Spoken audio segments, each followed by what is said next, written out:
Hello? Can you hear me?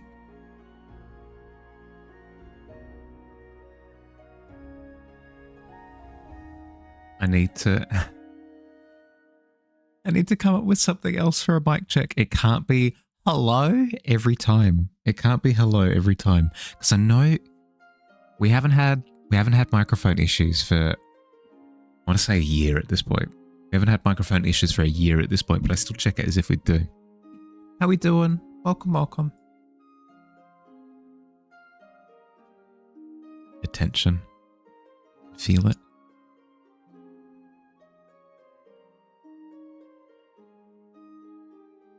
Ooh. Not a tight race this time.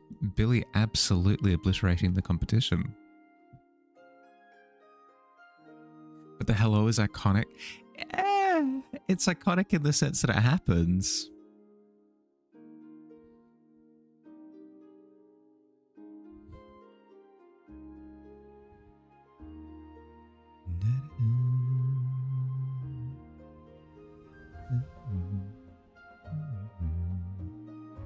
Elena said hello back out of reaction. Yeah, okay. It is tradition.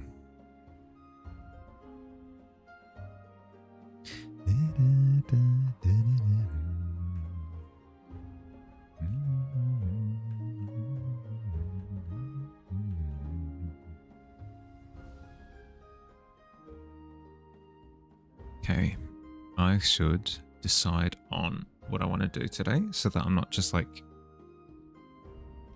pushing the contents of my plate around with a fork. I want to actually make conceited efforts to change things. What do I want to do?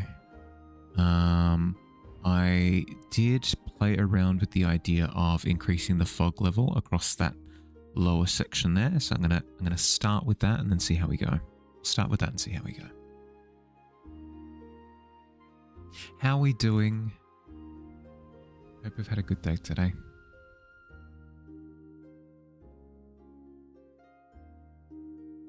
You're loving the emote. There you go, boom. More. Need to make more. Doing good? How am I? Yeah, doing good. Doing good. Sleep is slipping again. I need to tighten it up a little bit. If we're not playing Daggerheart or like talking about Daggerheart this evening, I think I'm gonna go to bed like at 8 p.m. or so. How does time work? 4 hours from now, I'm gonna go to bed at like 9 or 10 p.m. And then see if I can zonk myself out early, in a hope to sort of rebuild my foundation again. And then it should be good. The problem is when I get lazy with it. Not lazy as in like in the sloth sense. Lazy as in like, I don't know. I've got a bunch of tension or anxiety or whatever, and I deal with it by staying up a little bit and kind of self-soothing with playing video games or whatever. That tends to extrapolate the problem, makes it a lot worse. So if I can jump on it today, it means that I'll feel sleepy towards the evening on a daily basis, which should help fix it.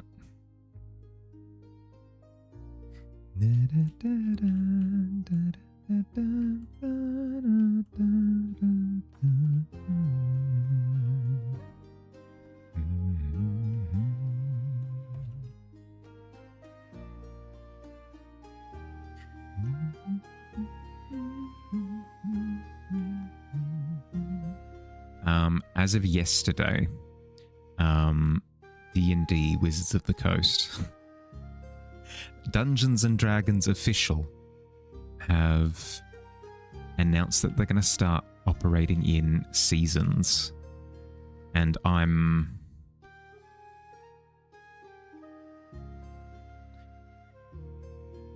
curious. curious as to how it's going to go, because I don't inherently hate it, but the problem is that it can go in a couple of different directions. So just if you haven't heard, I'll catch you up to speed. They had like a sit down, the future of D&D, yada yada yada, conversation with a bunch of the higher ups. I think they had the main game director, the marketing director, the world building and art director, and then I think like main balance person, whatever. All part of a sit down talk. And they were talking about how with kind of this new age of D&D, because Jeremy Crawford and the other guy, the previous captains of the ship for Dungeons and Dragons, retired and then moved to a different company last year. So they've got basically a whole new staff in terms of higher up management moving forward this year. Welcome into Ross. Welcome. And they were essentially talking about like, okay, so with this new direction, the fact that we're kind of a new team, we kind of get to decide where the game starts to go moving forward. And they were talking about this idea of these seasonal event cycles. So every 3 to 6 months, you will have like a core theme for D&D that's being sort of celebrated at the time. So for example, the next I think in like 2 months or so, they're doing like a Ravenloft thing. So think your Strahds, your vampires, your werewolves, your ghosts, your ghouls, your skeletons, all that sort of thing. That's all kind of bundled up in there. And they're talking about this idea of it not just being for D&D tabletop, but it being for like the entirety of D&D. So like games will kind of line up with that. Games will kind of line up with that. Their merchandise stuff will kind of line up with that. Their world building art, everything will kind of line up with the theme for that particular season. My immediate first thought is, oh God, no, please don't, because I'm thinking of like video game seasons where it very much so kind of constrains them to, you need to work to this kind of cadence and you need to have particularly strict deadlines and blah, blah, blah, blah, blah. But then another thought came to mind, which is it kind of reminds me of how Pokemon works. This isn't the best thing ever, given that Pokemon has notoriously kind of been a little bit crunchy with their timelines as of late. But this idea of the Pokemon anime, the Pokemon card game, the Pokemon video games, the Pokemon merchandise, all kind of operating within the same era at the same time, I think is really cool, because it means that there's more of an acknowledgement of what's going on in the game at the time, instead of it just kind of feeling random. Like at the moment with D&D, sorry, I should, you know what? It's not a rant, but I'm just yapping. At the moment with D&D, when merchandise comes out, it feels kind of random. It's just like, behold a lamp. It's like, oh, okay. Right. Yeah, we made a lamp and it looks like a beholder. So I get that, but what does that have to do with anything? It feels a little bit random. Tends to be the case with all of their plushies. Like they'll just randomly be like, a mimic chest plushie. It's out, sweet, cool, but like, okay, you know. Whereas I can imagine, for example, this sort of Ravenloft stuff coming up, and they release like sort of gothic themed hoodies and stuff, would be kind of cool, I think. I don't know. Again, this acknowledgement of this is what D&D is about for the next 3 to 6 months. I think it has some sort of semblance of potential. My knee-jerk reaction is this sounds awful, but I can kind of see it working at the same time. It'll all depend on execution, obviously, but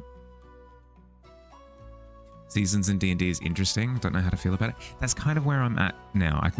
My immediate thought was like, oh god, it's like battle passes in video games, and that sounds like super cheesy. But as soon as I expanded, it's kind of more franchise as opposed to one specific video game. It's kind of what a lot of franchises do, and I don't have an issue with them doing it. It kind of works. So maybe it'll seem more coherent than what current D&D feels like. Because it feels like D&D currently will just randomly drop a book. It'll be like, Heroes of Faerun book. There you go. Boom. And then that's it. Like, that's the only thing to do with Faerun. There was like Baldur's Gate 3 years ago or whatever. Kind of tangentially related. None of the merch that they're coming out with has anything to do with it. There are no like movies or TV shows or like any events to do with it, anything like that. It's just like a random book drop that they'll throw out in the middle of nowhere, and it feels kind of weird. Like I don't care. I don't care about the new book that's just dropped because it doesn't feel like there's any sort of, well, one, it's not like a core rulebook element, and two, it doesn't seem like there's any sort of hype about it. I don't even consider looking into it at that point. I don't see there being anything wrong with I don't know, making more of an event of every release. I think it's cool. Gives us something to get excited about, you know. You're in a place where you don't want new things to come out for D&D anymore, really. Do you actually think that though? Like, if they released a new class for D&D, would you be disinterested?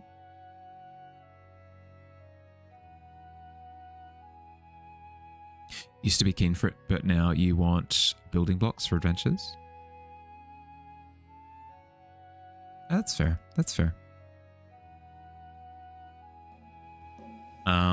I've never really cared about the like the flavor books, like Fitzbarn's like dragon book, the giant book, anything to do with Strahd, Eberron, anything like that. I've never really cared about, but then again, that's coming from somebody who homebrews 90% of what I do. So maybe I'm just not the target audience is the thing. You want the expansion for Daggerheart to come out because it has new adversaries that you want to use? Yeah, okay. So it gives you like tangibles. That's fair. But that's kind of what the new D&D source books give, no? They're giving you monster stat blocks, like one of the new source books that's coming out later this year is giving like official D&D rule set for magic items that evolve actively as the adventure goes on, which I'm keen for. I'm keen to at least see how they went about it.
That feels a little bit better with the fog through.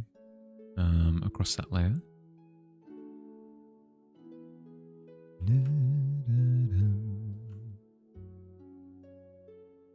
Now I think the next step is bring that into the reflection a bit, not fully, just a bit.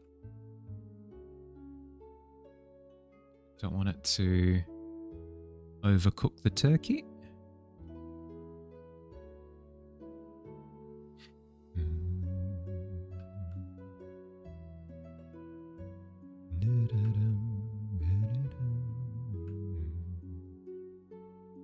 Have some races that you feel are staples, like Genasi equivalents, and a few cool subclasses. Okay. How much would you chalk that up to just general D&D fatigue, though, as opposed to what you'd want for the rule set that you're using? Sorry to grill you. I'm curious as to where you're at. Main struggle point is you want way more adversaries and location examples, similar to what we had in the Monster Hunter point. Yeah, okay.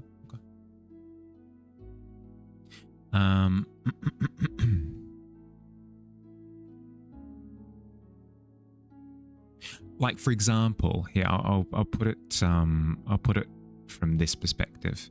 For the D&D game that you're playing on the Sundays, do you like the idea of having more options for that character? So taking it away from Billy the DM, putting it more in like Billy the player who is playing D&D. Do you like the idea of having more options? Or is it just a case of like, I'm enjoying playing D&D, I don't need more stuff?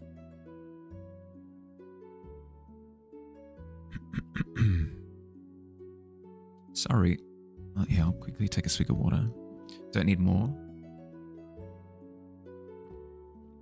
Playing a kick butt setup. Looking forward to playing. Okay. Don't think you play nearly enough to warrant buying more new stuff. That's fair. That's fair, in the sense that there are so many options that exist that you just haven't tried yet.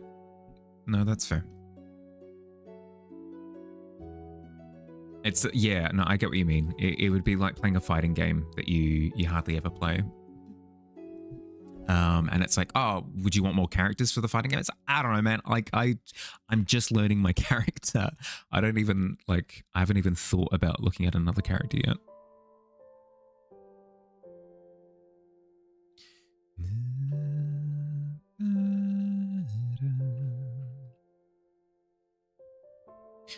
Play twice a week, new sources would be more viable. Yeah, no, that's fair. That's fair. Someone who hasn't played Overwatch in a year compared. Yeah, no, that's fair. That makes sense. Like, Jamross was saying that when we played last, was that like basically half the cast feels completely new, because he just hasn't played. I'd imagine it being the same thing for D&D. No, I can see that. I can see that. Need to learn how to play this and against all. Yeah.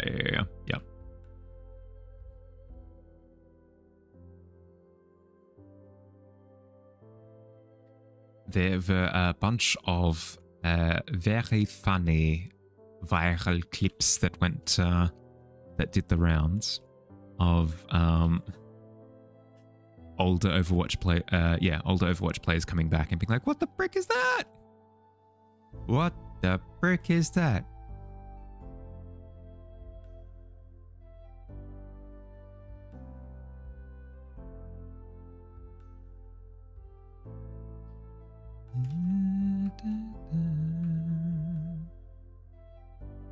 So I get it. I'd imagine that you're just not the target audience for D&D stuff then, at least for a while. Unless something comes out that particularly speaks to you, like a new subclass comes out for Ranger and you're like, oh my god, this sounds amazing. This sounds super cool. I want to give Ranger a go now. I've never considered being a Ranger, but with this subclass, it sounds fully sick. Is the only other thing that I can think of.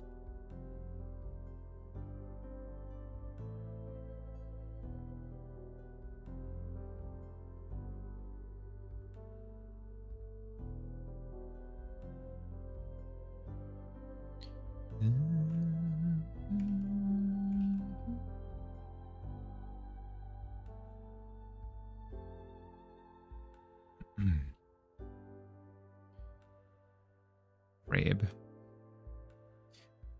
Sorry, Crab. I'm going to have to move you, bud. I'm moving you over to ear. Ear to ear. And this layer, grabbing this stuff, and I'm shifting it. Yeah. Oh, do what you gotta do.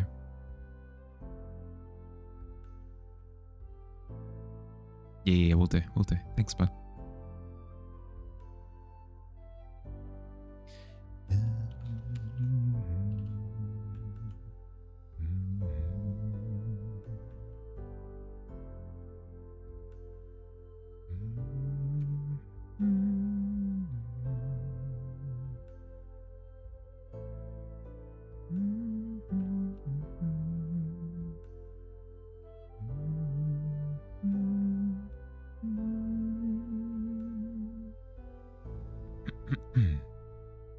Sorry for the throat clearing. I apologize. I've been sipping at water, but apparently I have froge in throat. Froge.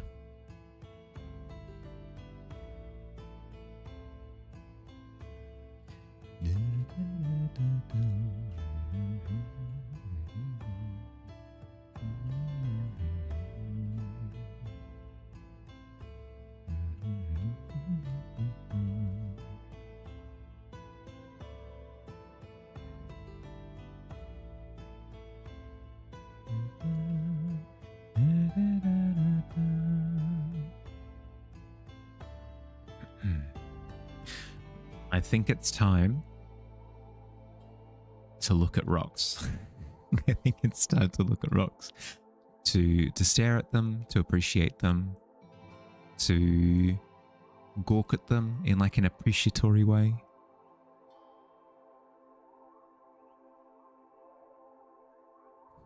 No, Rock, no, you don't understand. I'm just appreciating you from a distance. No, stop hitting me.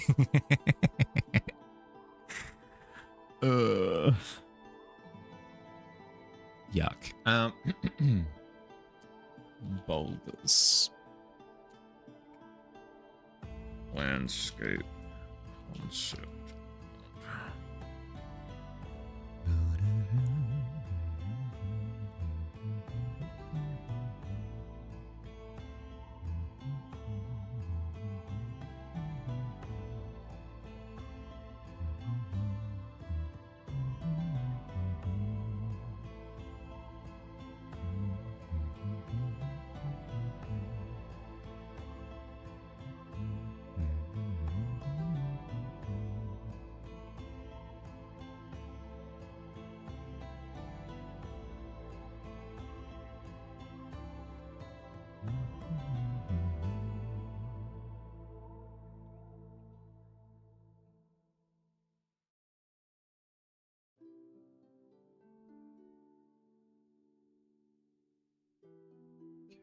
Okay.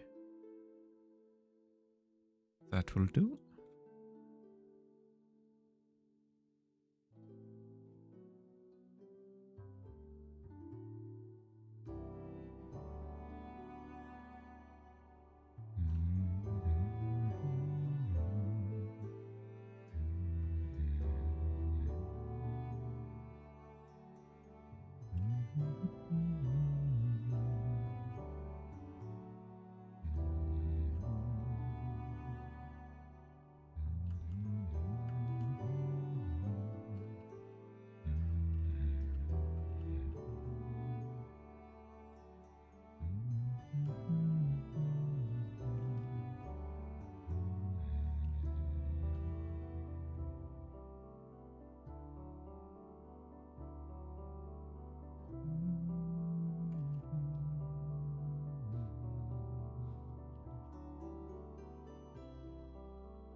Hi Jojo, how you doing?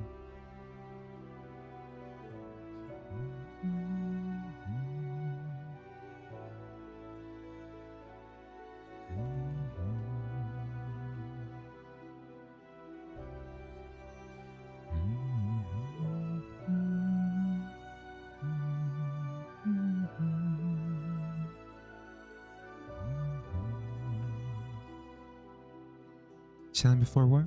Nice, nice, nice.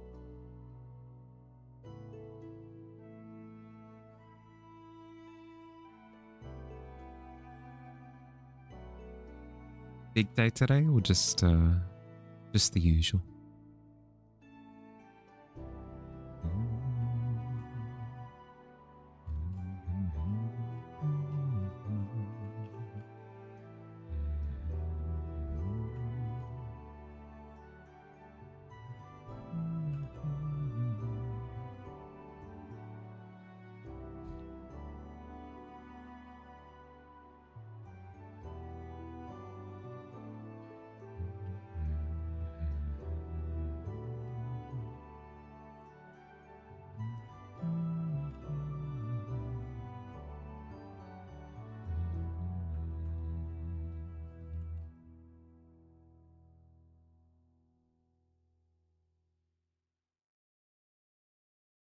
Okay, what kind of rock shape do we have here?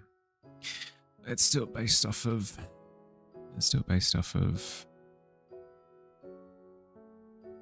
geometry.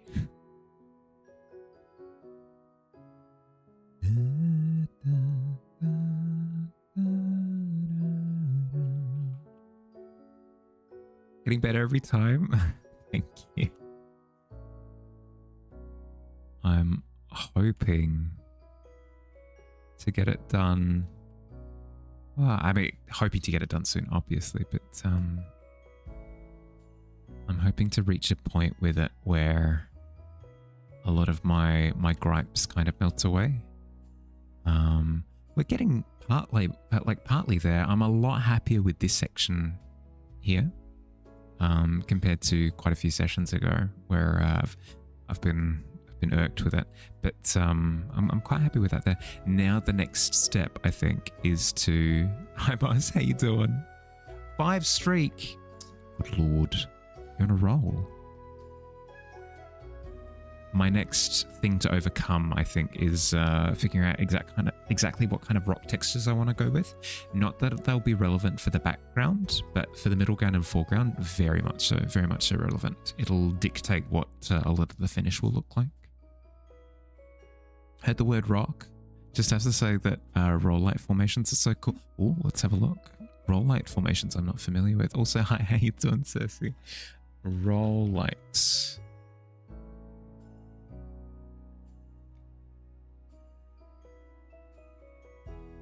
Oh, I'm getting quite a bit of variation here.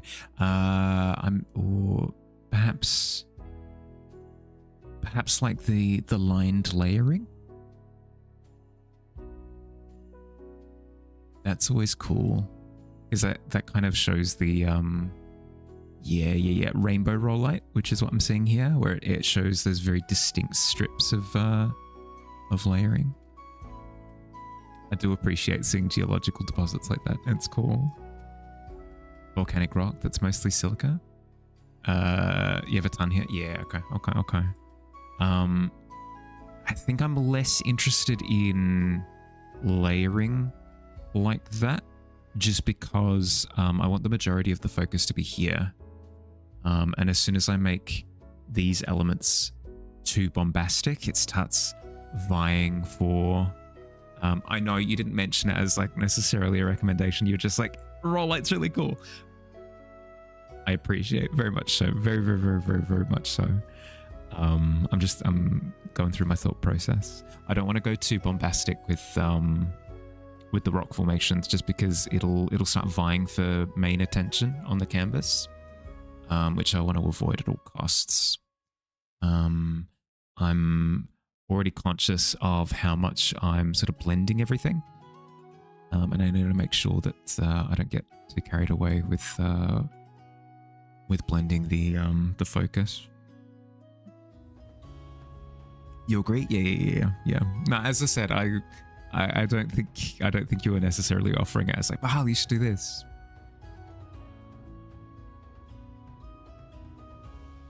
If anything, I was kind of answering for my brain's sake, because my brain was like, oh, you could do layering.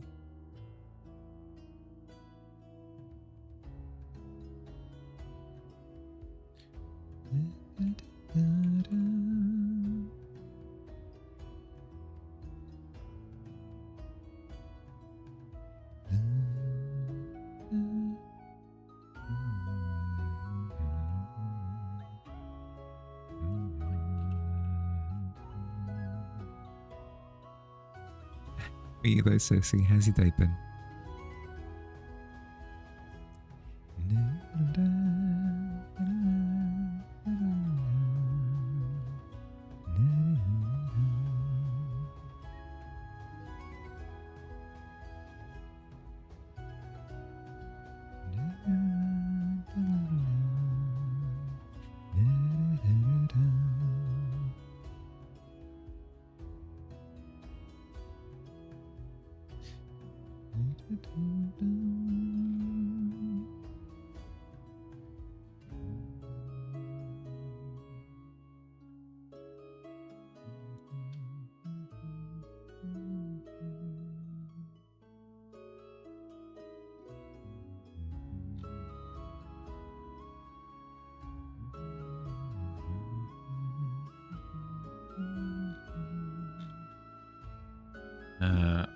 Ocean rocks? Maybe a better way of finding something that matches the vibe.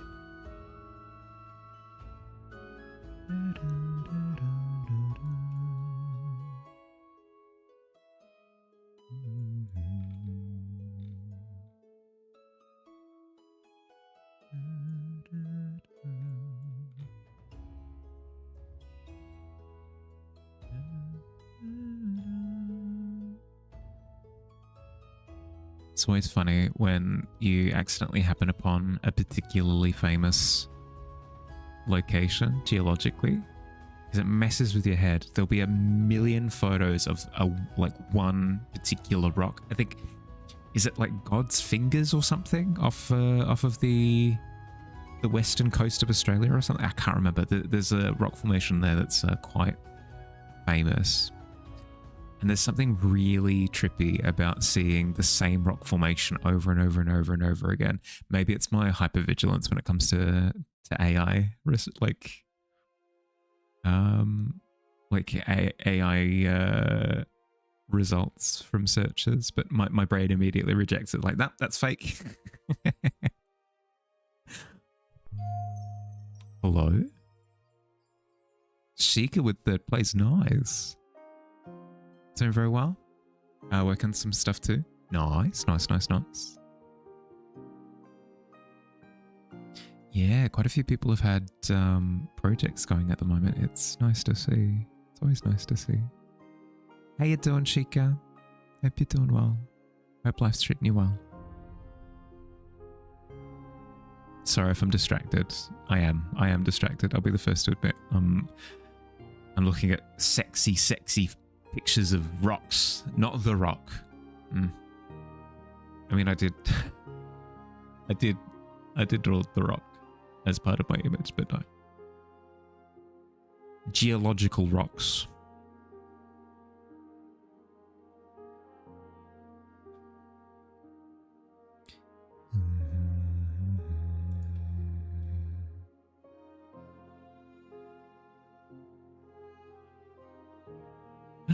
Is this Castle Rock from the Game of the Thrones? Relatable. I feel as though it just kind of goes with the territory.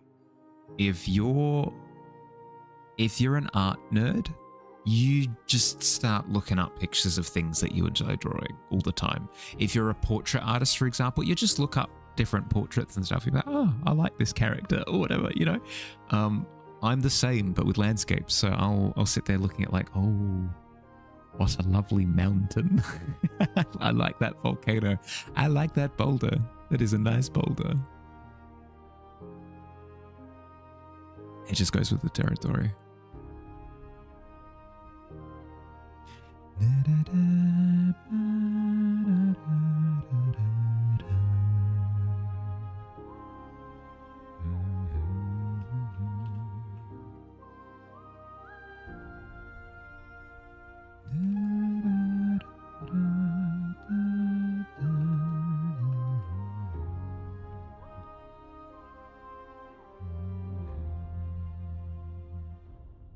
Tend to use your own reference pictures a lot. You travel a ton, so you're not sure many can do that. That's the thing, right? Is if I want ocean rock references, my uncle is a photographer and he's got photos of nature, but just not the ocean, I don't think. Not at this kind of like lagoony location, I don't think. Kind of have to use some of the search tools.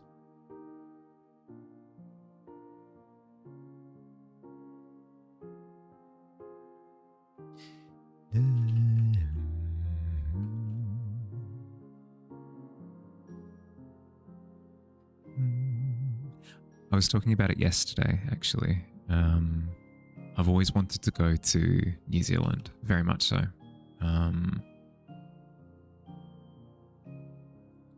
Not just because of like the Hobbit stuff, obviously.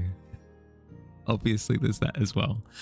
But as an artist who does landscapes, it's, from what I can tell, one of the most beautiful places on the face of the earth. I don't know. It's almost like a rite of passage, I feel. Like I kind of have to go at some point. I'm right there, you know, we're next door neighbours, which doesn't mean much because Australia's frickin' huge, but still. Love to see the Great Barrier Reef. Might as well New Zealand, were you there? Exactly, right? Bit of a few years ago, but you missed out on the chance. It's especially concerning with how quickly the reef is kind of downsizing.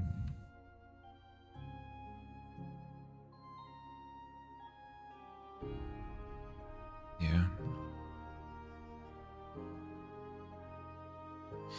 I should. It's another one of those things that I should do. But yes, I was talking yesterday about how I should go to New Zealand. I'm intending to sometime this year. Is it bleaching? Well, it's not just bleaching, but it's also receding as well, because the waters are heating up, I think, and it's just not able to support the same life forms, you know. The ones over here are actually bouncing back, which is amazing. Hey, nice. Yeah. Well, like, it's been really cool to see some of the like the global warming safety measurements actually playing out, you know. You'd go to New Caledonia. Is there a New Caledonia here? Some Australian I am. New Caledonia. Unique French-governed archipelago in the southwest Pacific, located 1.5 k's east of Australia. Oh, well, it's not within our borders, so I don't have to know about it. Oh, it's above New Zealand. Cool. It's off to the right from Papua New Guinea. Is pretty. I'll give it that. It's very pretty.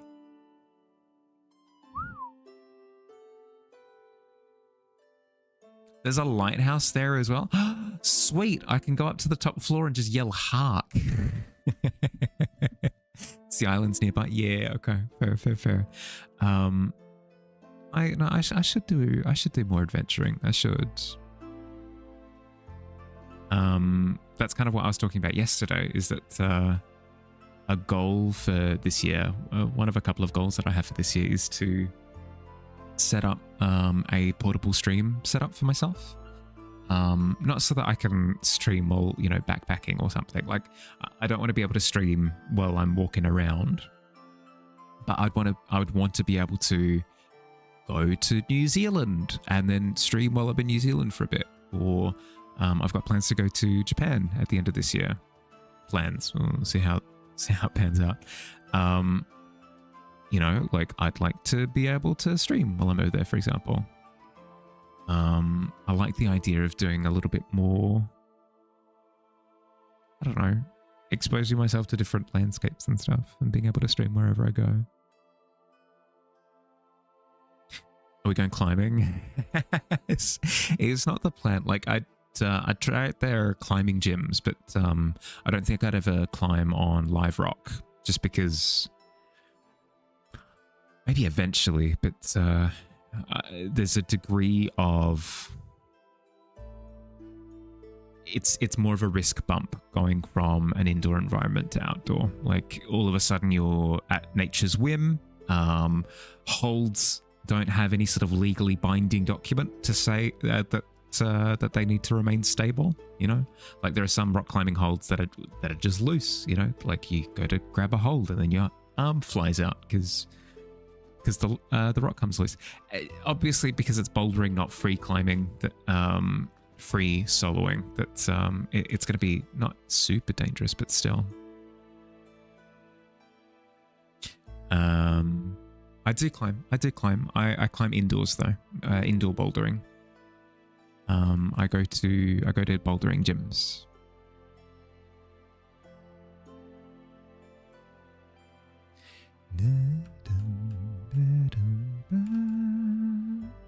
Sorry, I know it's not nearly as like sexy and exciting. Yes, I climb indoors with all of my baby padding. With air conditioning and, you know, access to water. Yawn, but still, it's how I enjoy the hobby. Grew up bouldering and rock climbing outside, but like, your small hometown didn't have indoor stuff. Yeah, no, that's fair. That's fair. That's the thing with bouldering discussions is you'll be having the same discussion about bouldering, but some people might be talking about top roping, other people might like it can schism a bit. They have interesting trees. Think they filmed Walking with Dinosaurs there. Oh, that I did not know. That makes sense because it's quite isolated, and Australia has some prehistoric things in it. It's pretty cool. Like, Africa has it as well. There are elements of both our continents that are just kind of, I don't know, almost like little time capsules. Tasmania has it to a certain extent as well. Like, it's the same with our flora as it is our fauna, for example. So here we've got super ancient animals. Like, we've got the cassowary, for example, which is straight up just like a dinosaur bird.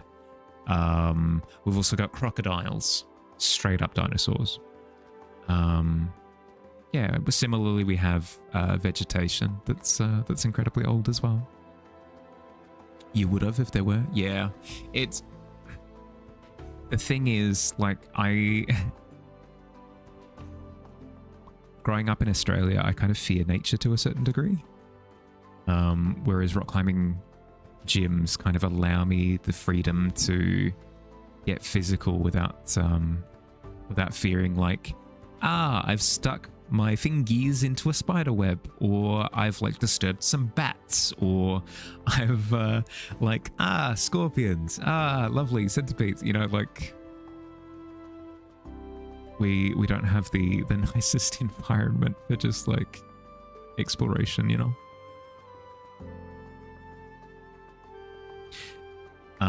Now granted, all of that, yes, but there are such a thing as rock climbing routes where you go and people have scoped out the place and it's all like safe and stuff. Sure. Still has me on edge though. Very much so. At least the enemy animals aren't that big, but they're super poisonous is the problem. We've got it all across the board as well, because we've got both the like animals that will bite and kill you. But then we've also got like, the rainforest critters, where if you like, if they land on your tongue, you explode, you know? Mrs. Mud. Welcome, welcome. How you doing? Welcome. Incredible name. Incredible name. Welcome to the tavern. I hope you're doing well. Scorpions. Yeah. Yeah. Scorpions, spiders, snakes. Everything. Literally everything. We've got jellyfish that can kill you. We've got fish that can kill you. We've got shrubbery that can kill you. Everything. Everything under the sun. I think you missed what track I want for Logic Piece. Found it. Hey, there you go. Boom. You hate camel spiders? Chase you so much, harmless, but like, yeah, that's the thing, right? It's not necessarily logic driven either. I've said this in the past, but I'll say it again. It's fun.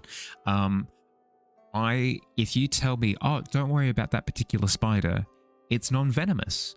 That doesn't register. For example, daddy long-legged spiders are completely harmless, but I don't care. They make me fundamentally upset. I was going to say uncomfortable, but it's more than that.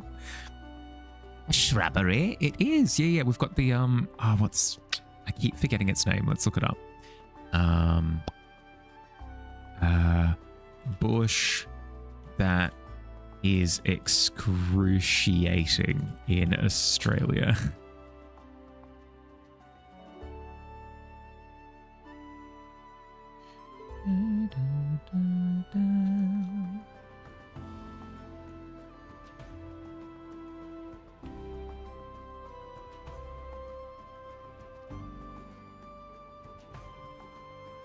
Oh, Wikipedia. So bright. Why do I not brace myself? Okay. Dendrocnide moroids? You know what? This is an easy fix. We'll just grab it.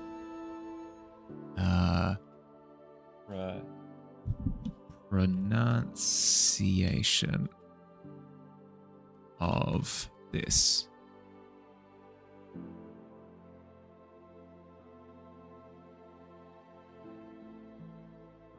Dendrocnide moroids also. Dendrocnide moroids. Sure. Dendrocnide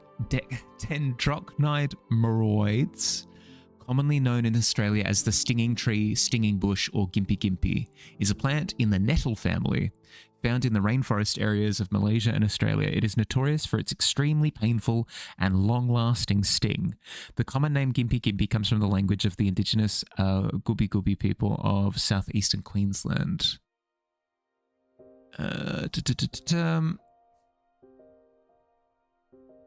Toxicity is notorious for its extremely painful sting, which may leave its victims suffering for weeks or even months. It is reputed to be the most urticant plant in Australia, if not the world. Urticant. Causing itching or stinging. Beautiful. So yeah, we've got one of those. Glorious.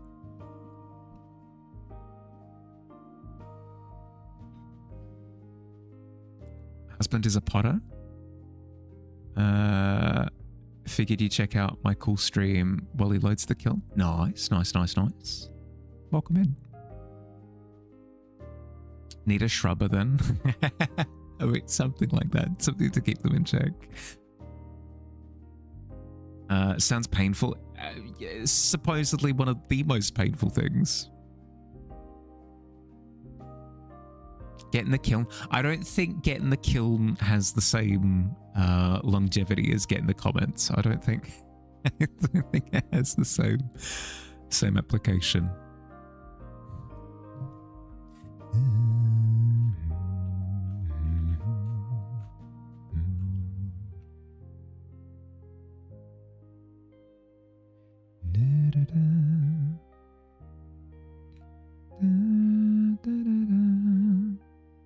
All of the plants here also try to harm you. Coming from another desert. Yeah. Australia is just incredible. Sharks, fish, jellyfish, octopi, um, just everything, everything. Spiders, snakes, kangaroos are incredibly dangerous. Dingoes. Australia is just, it's got a death wish. It's got a death wish on all of us.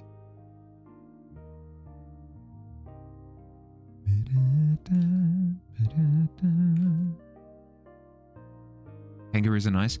Kangaroos are not nice. Kangaroos are highly territorial. Kangaroos are nice in the same way that like crocodiles are nice, you know? We do have koalas, yeah. Yeah, no, koalas are kind of like a saving grace. Because like even wombats are incredibly aggressive if you enter the territory, you know?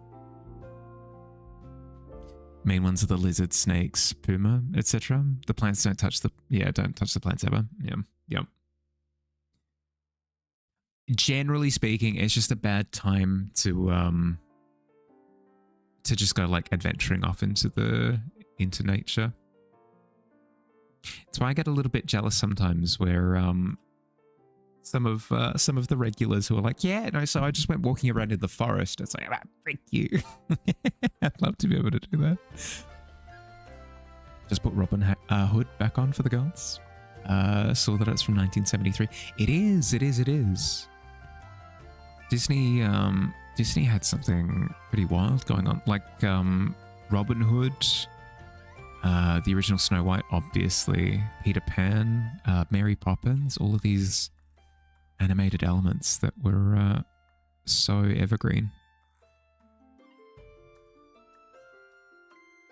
Don't touch grass in Australia. Yeah, exactly. Thank you so much for yesterday. Maze, I didn't do anything. We were just chatting.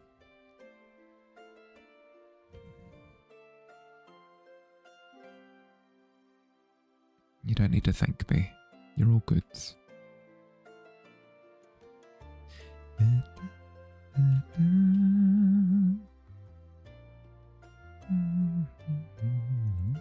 What's wrong with the grass? You can never be too careful.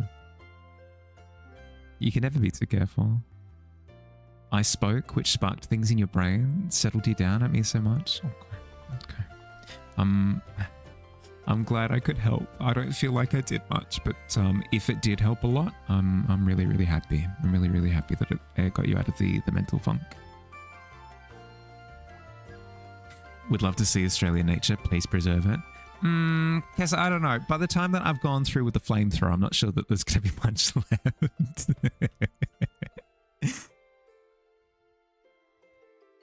I have grass, so you thought meant because of the grass, not just the...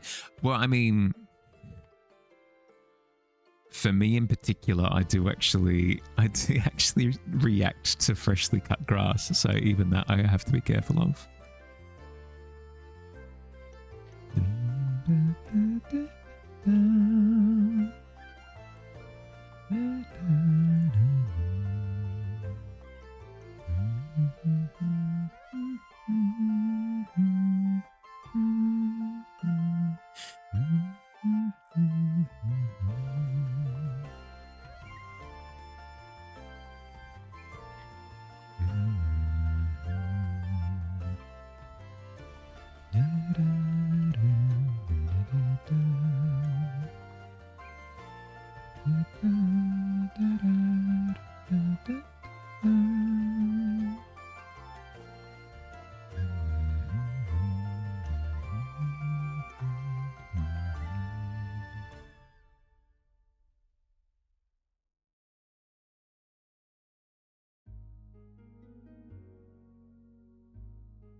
Imagine I go for a walk in the forest and see a crocodile. That's amazing. All you get is a fox if you're very lucky.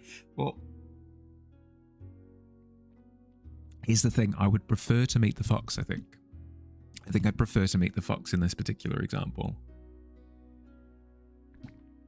Meeting the crocodile is not a very good time.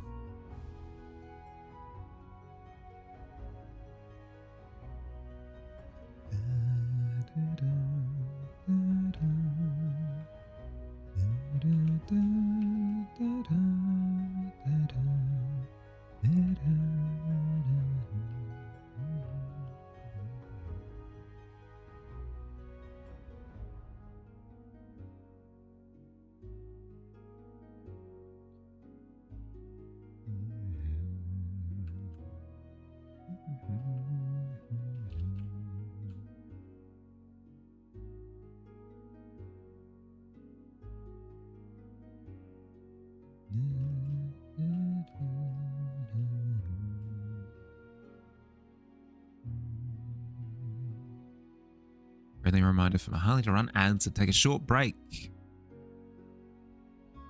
Hey. Okay. Where'd the rock go? He's still here. He's lurking. You know what I should do? I should have him off screen like this, so that whenever I want to get him, I have to drag him up.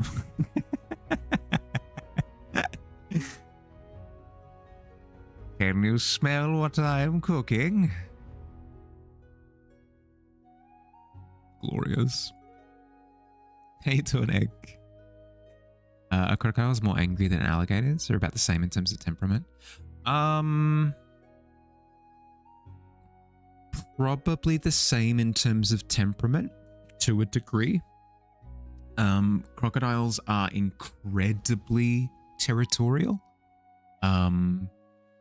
So it might be that they have the same temperament, but because they're larger by a lot, like I've seen crocs that get up to like 4 meters in length. Crocs can get insane. And they're built like monster trucks as well. So it's less that they're scarier in the like attitude department, and more you are less likely to survive a crocodile encounter than you are an alligator encounter. How fares the tavern? Yeah, good. We're getting pretty close to start on some of the details, which is an insane thing to say, but it's true. We haven't even started on the details yet. When I say the details, I mean for like additional things, like the little candle bugs and stuff that'll be floating around the sea and things like that. In terms of the detail work of the environment, we're getting pretty close to being on the home stretch for the environment around it. Went to the pit. But yes, I've been informed by the tavern that I need to take my break. So I'm going to step away for a couple of minutes, do my stretches, fill up on my water. I'll be back soon. I recommend that if you haven't gotten up for the past hour, if you've been lying down or sitting down, something like that, I recommend getting up, moving around a little bit. You'll feel better. I promise you, you'll feel better. More energetic, more limber, less stiff. You'll be doing better, I promise. But yeah, see you soon. Yabby. I should memorize something for it. I should memorize something for it because I keep trying to reinvent the wheel every time that I do the ad break sign off, and I stumble over myself every time. Anyway, be happy.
Hi.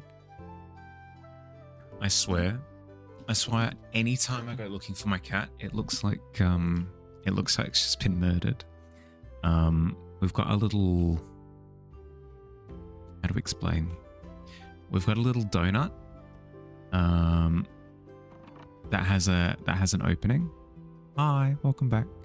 We've got a little donut in the main room with a little opening at the front, and all of this bit is hollow. And when I went looking for her just then, all I see is legs and a tail. That's it. I just see some sort of like discarded carcass just kind of chucked into the inside of the donut. It's funny every time. It's funny every time. Like, I wonder where my cat is. Oh, she's dead. She's been killed. It's the same with whenever I find her lounging in the sun. It literally looks like somebody has grabbed like a trash bag. Somebody's grabbed a trash bag and they're like, oh, this is for the bin. And they've gone out into a back alley somewhere, like a really seedy back alley, and just kind of chucked the bag of rubbish at the floor next to the bins. That's what she looks like whenever she goes to lie down in the sun. She's just kind of like flung onto the floor. It's beautiful. Unless you make any other changes. 26.5 minutes long. You're insane. I don't know what else to say other than very much so thank you. Half an hour of editing is bonkers. I don't mean half an hour as in like half an hour of editing. Editing something half an hour long is ridiculous. I will consider brevity moving forward. I swear. I promise.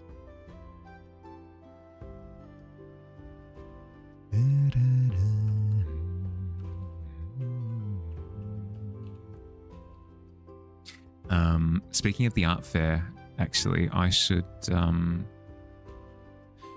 if we are making more of an event of it, I should put together some more fanfare, I think. In the same way that we've got the confetti, I feel like it wouldn't be too long, it wouldn't take too long, right? To come up with like a trumpet. Yeah, like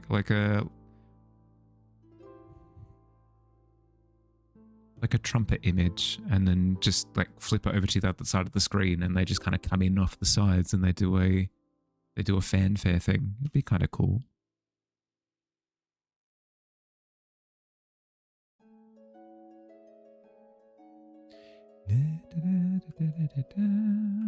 Get a little bit more festive with it.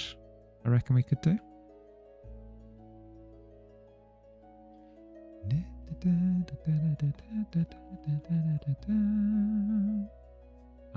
But yeah, Egg, if you can still hear me, I'm curious to hear about. You said that the image reminds you of a game that you've played recently. Same thing as the Gangplank Galleon video. Yeah. Yep.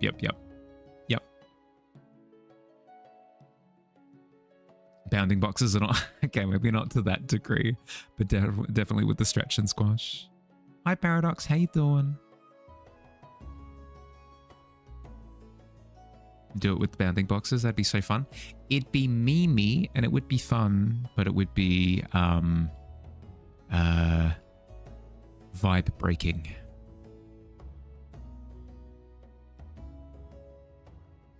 You'll do it on your own stream. No, but by all means, you absolutely can. It's just trying to keep relatively consistent with the world building.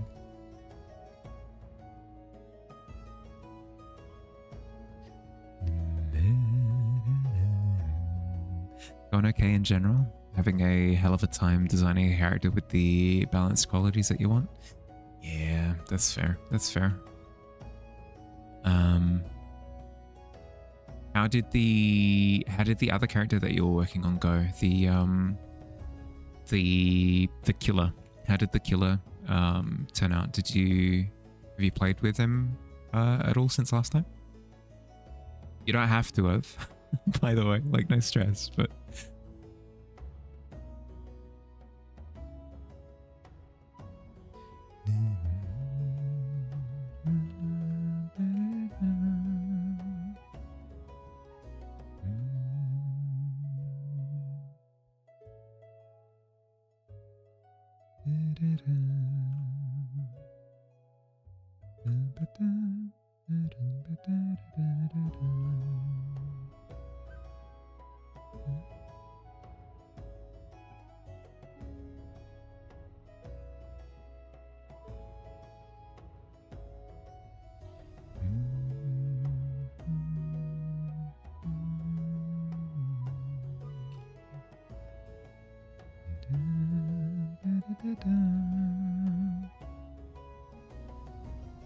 Haven't really gotten back to him yet, no? Your schedule is busy enough that colouring and shading is quite difficult.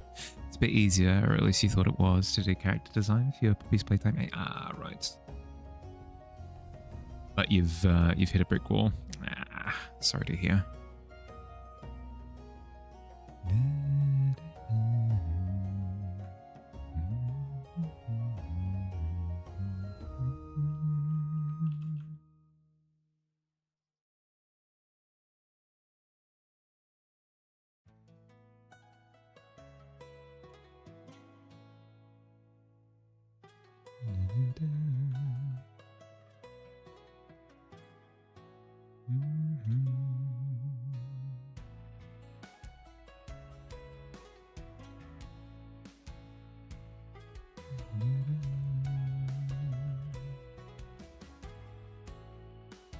Your issue is that you're trying to design the toy version of that prototype would turn into the second MC2 was keeping her look really cute but still adult and not entirely human, not like it's immediately animal romance if someone had one-sided crush on it. Right, okay, so kind of let's see what you mean when you say cute as in like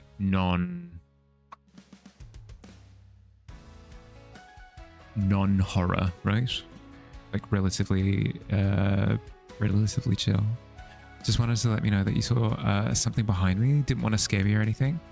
There it goes. It's gone now. Just wanting to check my house after stream. Thank you, Flytrap. No, I appreciate it. Thank you for notifying me. So when I'm murdered later, full on psycho style, I'll be showering. My hot water's not working at the moment, so it'll be a cold shower if anything, so I won't have the spooky steam going.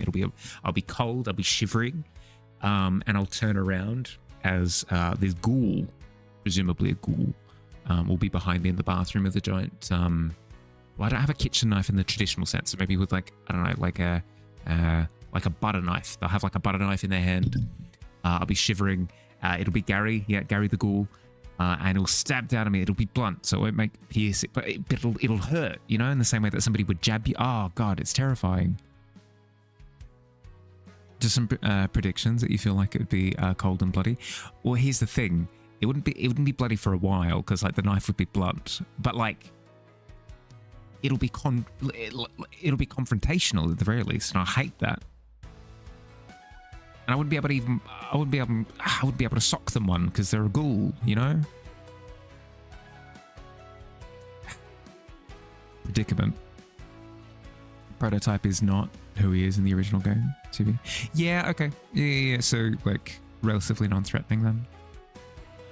Non-damaged version is that? Yeah, okay. Yeah, fair.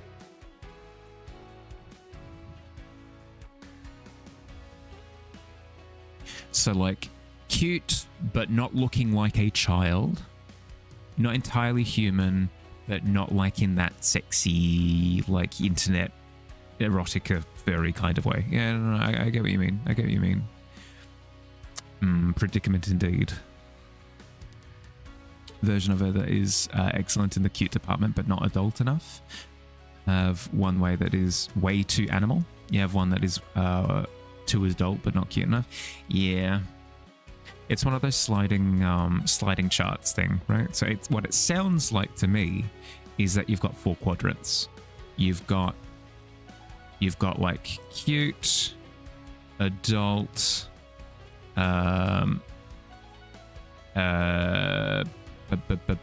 cute, adult, animal, and then sexy. So you're not wanting anything in the sexy department. You kind of want to ride the line between adult and cute. So maybe something like here. Kind of a little bit animal, a little bit more cute than adult, kind of like in that little bit of the quadrant. Yeah, it's tough. It's tough. I don't envy. Gary from the cinemas. Oh, it's Gary. Hi, Gary. Half of this community is into that kind of thing. Yeah, true. Prototype is very threatening and a villain, but he's not possessed by who he is in the original game. Right. I'm not familiar with like characters from Poppy's Playtime, so I'm not entirely sure who you mean by prototype, but I'm kind of following. The toy is a ferret bee toy, and requirement is most of the body would be plush, but the face would be a plastic plate, kind of like how Labubu is. Okay. Yeah, that's difficult then, because Labubu's a very childlike. Very childlike. So if you're modeling off of Labubu's, I can imagine you running into that problem relatively consistently.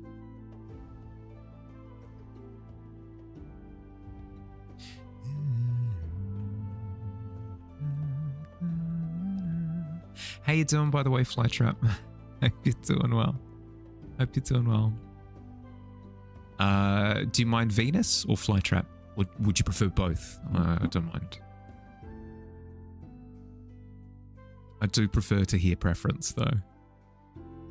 The amount of times where I've referred to somebody as like, "Hey, it's Johnny Two Toes" or whatever, and they're like, "Excuse me, actually, I don't like being referred to as Johnny Two Toes." My foot squarely in my mouth at that point, you know. Balance between plush and plastic, not Labubu's. Yeah, okay, fair. I get what, yeah, so in terms of ratio as opposed to like actual modeling. Fair. Fair.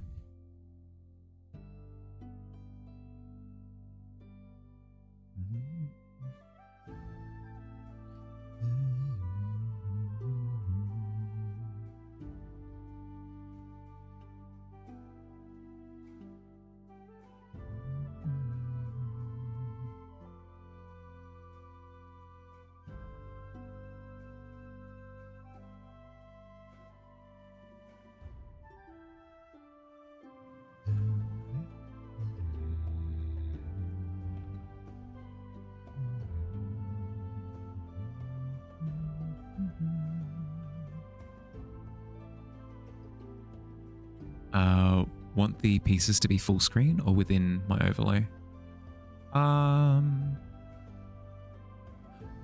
If within overlay is easier, within overlay is perfect.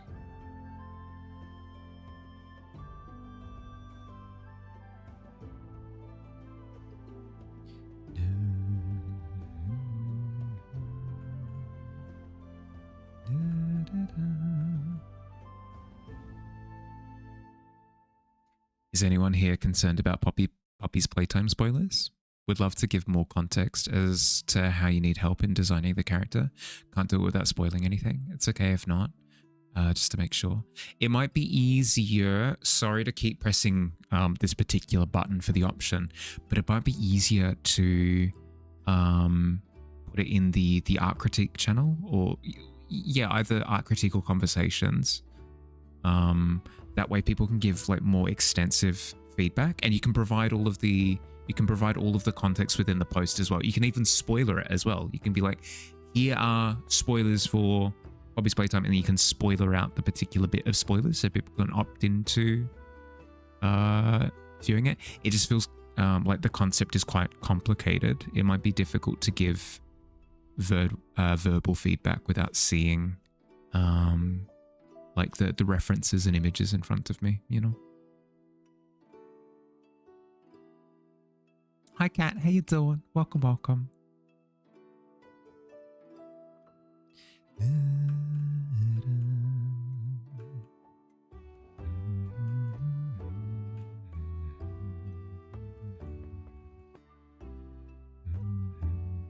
Doing good? Glad to hear it. Glad to hear it.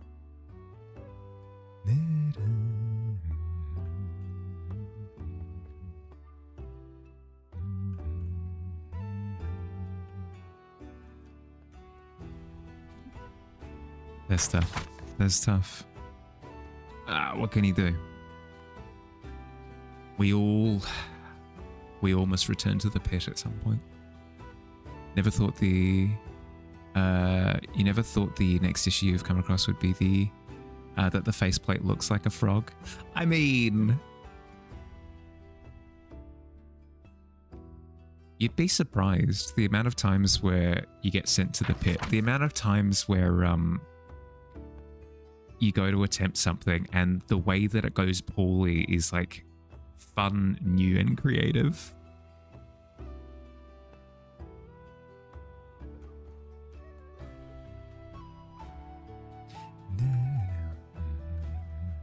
Actually, Kessa, there's a there's actually a new emote as of today to describe your current predicament.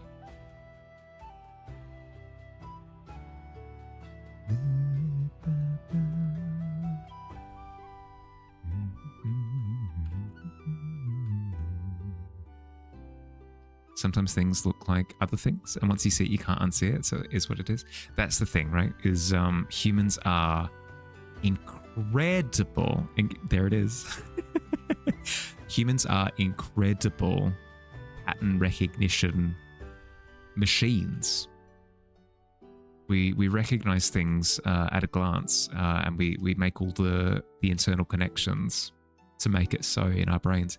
It's very, very, very, very difficult to unsee it. Similarly, when have you ever had the thing where you're lying in bed at night and you see a little silhouette of like a stacked pile of things on your desk, or maybe like a pile of clothes, or like a dressing gown on the back of a door or something, and your brain goes, that's a murderer. That's a murderer right there. I can see it. I can see them. I can make out all the details and everything. They're here to murder me. And even though you think about it for a second, you're like, no, that's a pile of books on my desk. That's a pile of books. I know that it's a pile of books, but you still see the murderer, you know? The same thing. What you're trying to do is go backwards in the character design. This is not a spoiler. So there's painting and poster, cartoon version of the character in Poppy's Playtime, trying to draw that first, then design the full character off of that.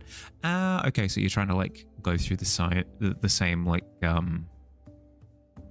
development process for the character design. Yeah, fair. Pattern recognition. Always fighting it when drawing freckles or dots. Oh, that's the worst. That's the worst when you need to come up with something quote unquote truly random.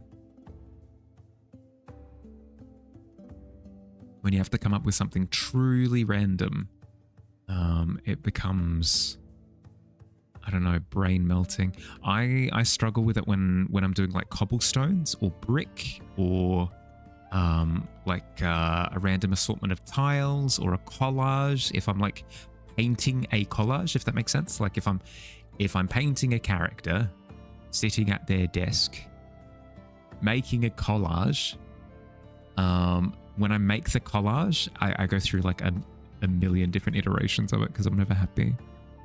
And clouds, yeah, and clouds too. Same thing. Making it look truly random is incredibly difficult. It's always a down checkered pattern. Yep. Yep.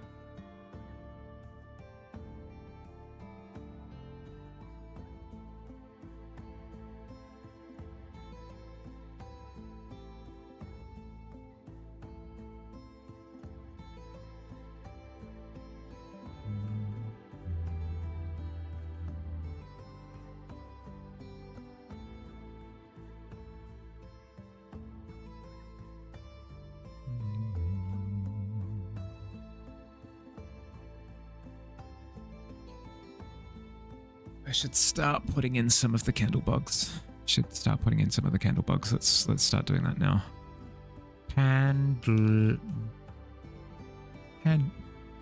Candle bugs.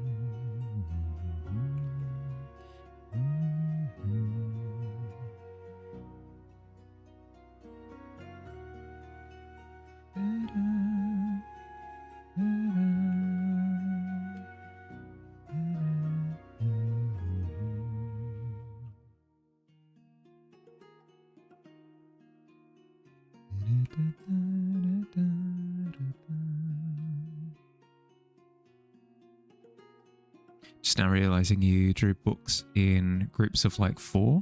If you remember something, basically your brain did math without even doing math. That kind of makes you mad. You don't know why. I mean, there ain't nothing wrong with maths.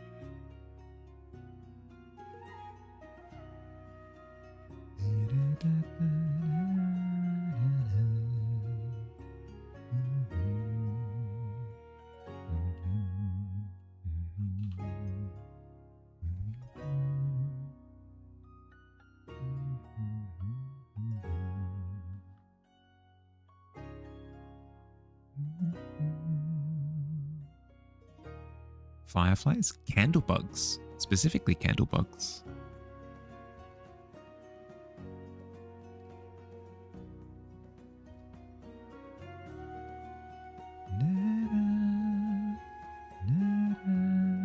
They're little moth creatures that are surrounded, almost like dandelions, where they're surrounded in little spore-like things, and they glow.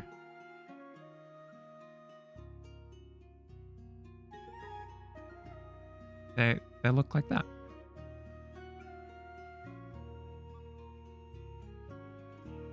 Are they real? Absolutely. Yes. In Brink they are. Here in Brink they are. On Earth, maybe less so.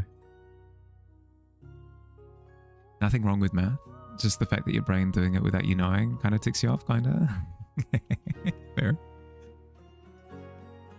Candlebugs, when you googled it showed a roach. Oh no.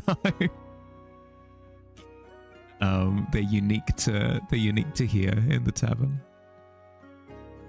Maybe you should try and imagine her as a really cute version of a Who from Whoville wearing a ferret onesie. Yeah, potentially.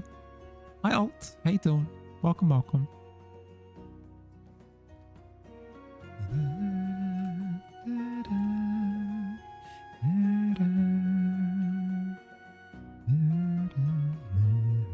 87, good lord. Candlebug sounds so cozy though. Why would they be a cockroach? Well, I mean, they might be a type of cockroach in reality. Not here though. See ya? You gotta go? Okay, okay. Do what you gotta do, bud. Still fit the Protoss idea of turning her into a humiliating level of cute? Well, you could always, like, crank up the scale, you know? Like, start with an initial design and then, like, keep pushing it, you know? Like, I could start with a portrait, you know? So you've got the jawline or whatever. You've got you've got your eyes. You've got your nose. You've got your mouth. Whatever. Ears. Lovely. Chrome dome.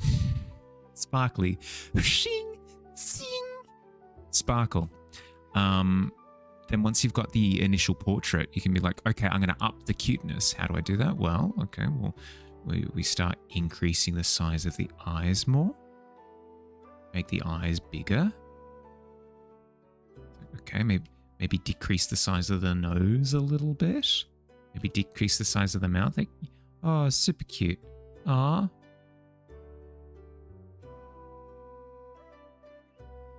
What a cute little guy. You can always mess with the sliders. Can we get a candle cockroach? I don't believe they exist, but we can give it a go. Marley can draw people. Yeah. I don't do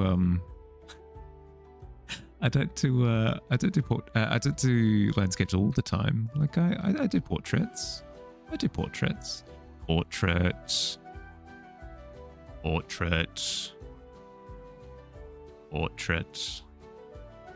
I do portraits. Portrait. Aye, it's a portrait. Ah, dead.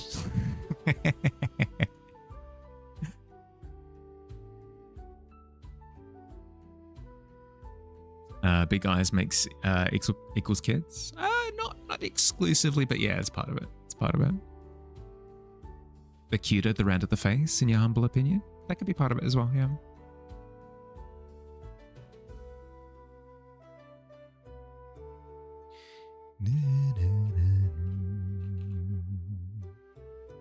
That's a skinned portrait. Yeah, exactly. Well, we see that the nightmare bandit was behind the thieving events all along. Who is the nightmare bandit, you might ask? Well, let's remove the mask and find out. Aye. It was a skeleton. It was a skeleton all along. It wasn't a mask, it was their face. You just pulled off their face. Le gasp.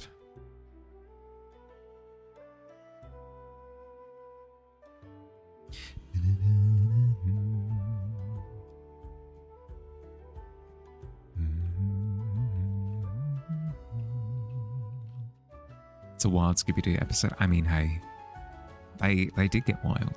What can I say?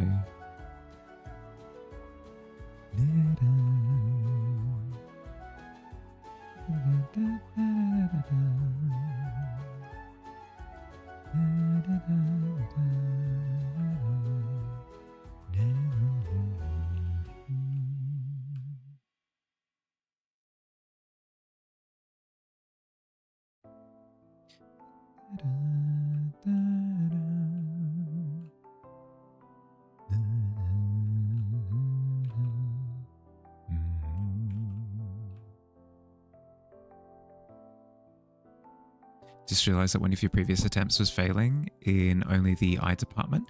There you go. So now you try moving the slider again. You're like, okay, if the eyes aren't working, I keep the rest of the features, but I slide the eye slider.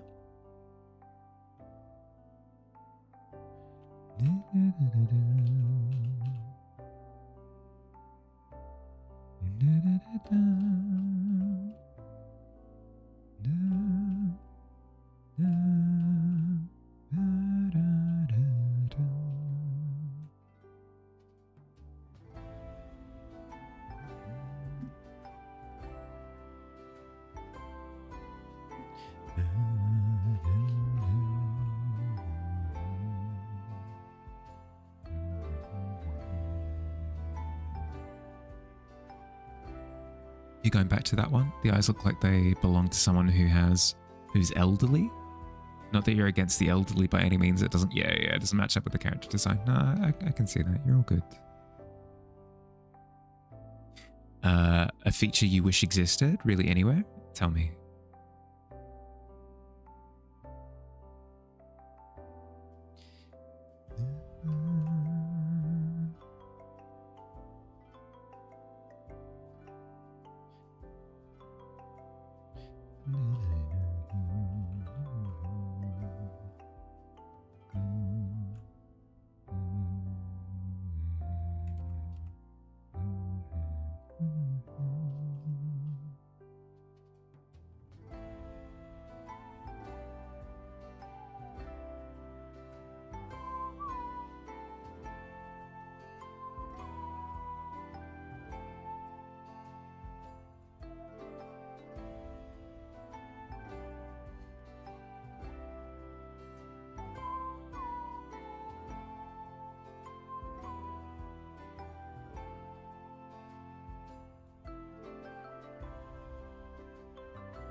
Overlap, for example, how many of the same chatters water the same streams you do? Because you're always thinking, do you know the username from here or somewhere else? As in, you'd want a feature that tells you, is this the same person that you've interacted with before?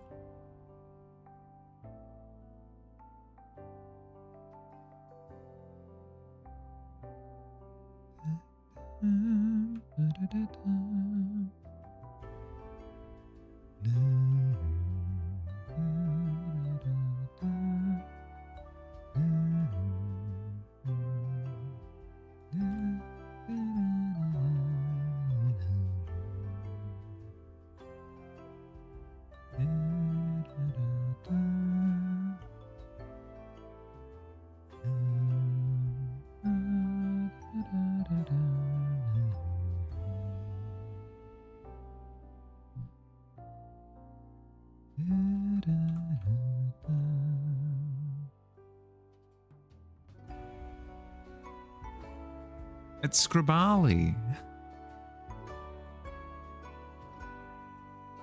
How you doing, Bob? Or Scribicus, if you will. You read it wrong? It's Mahali. It is. It is. It's Mahali.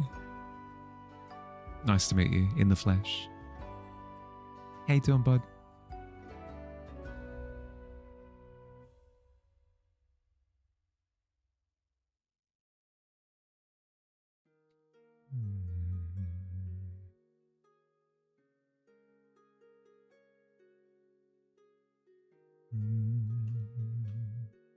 Your flesh isn't there, it's over here. Not met you in the flesh yet. We were just talking about there being a murderer in the house behind me. Bob, is that you? Is that you rustling around in my room somewhere behind my back? I didn't like the delay. I didn't like the delay on the response.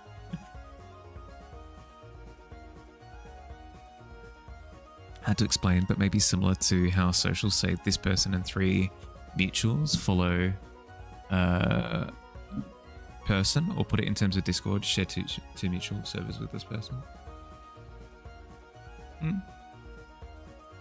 That's fair. That's fair.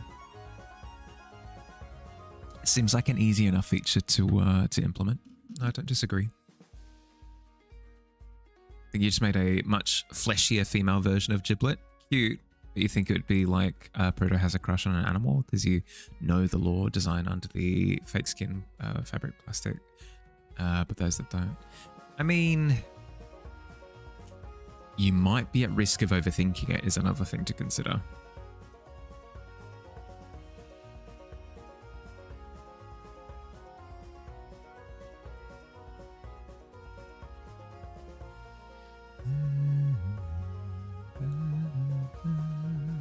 Not saying that you necessarily are, but just keep that in mind that you could potentially run the risk of thinking yourself into knots.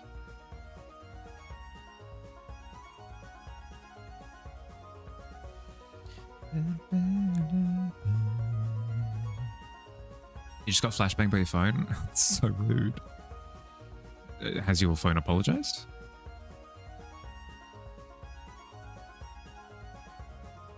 Pardonne-moi.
Now you're realizing that the ears read more cat than ferret. Do you have a reference? Do you have a reference for a ferret? That could help. You love cats. Already 3 in the game canonically. Ferret beetle. Yeah.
to try drawing dragons again. You using ferrets and otters as references. It was fun. Not always dragons, but like fun nonetheless. I mean, it's one of those things where you could, if you wanted to, you could decide to work on it right now. Well, maybe not right now because it's late, but you could totally be like, you know what? The next thing I'm working on is dragons. I'm going to work on dragons next. You totally could.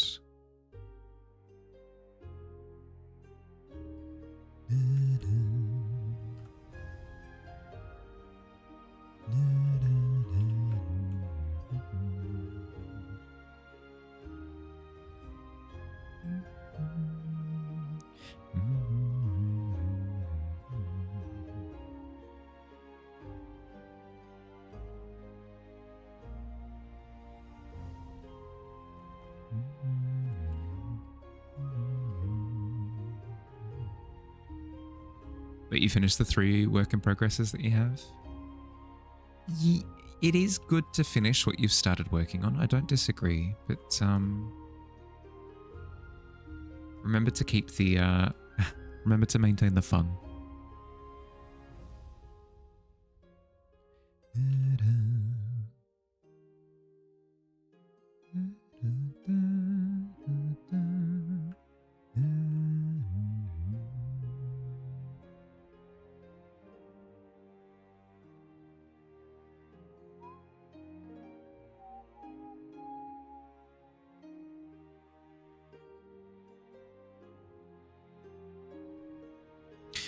You like the opera Thomas as composed by The Whom?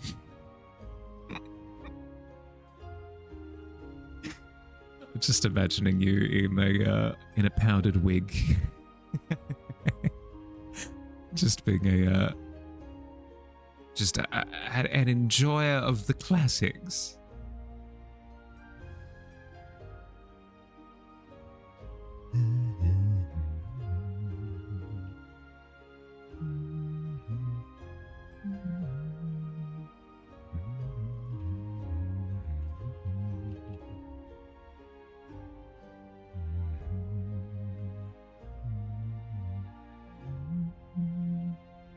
One is almost done. 2 pretty much need some sort of background environment, and 3 is IRL watercolors. Yeah, fair.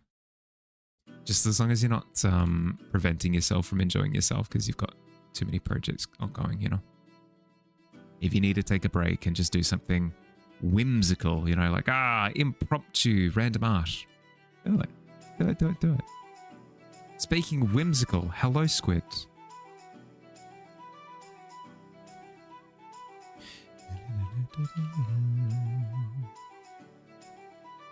Hey, doing, bud?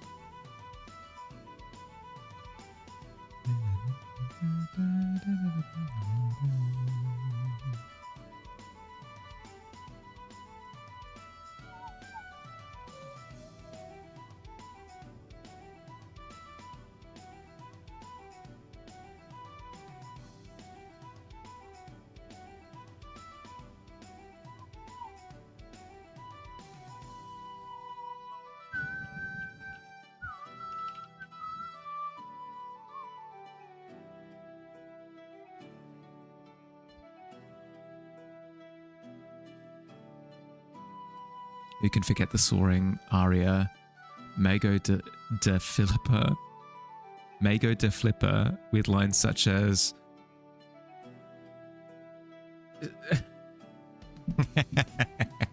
no. Me and all of my friends be quoting Ave Maria, all the time. Can't stop us.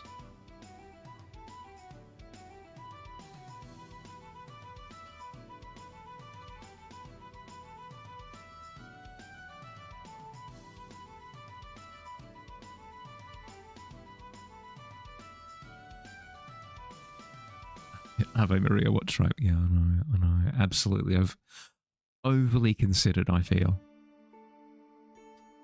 You're going to try to start with human, then add ferret features. Think trying to go from human from a ferret is leading you down animal husbandry territory. Oh no. Doing good. About to have food. Probably just going to chill tonight. Fair.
Wish you had a way to prep pet food so you didn't have to go out of your bed first thing in the morning. They exist. It's just whether or not you have them, right? Because there is the there are the food dispensers, right? That you can set to a timer.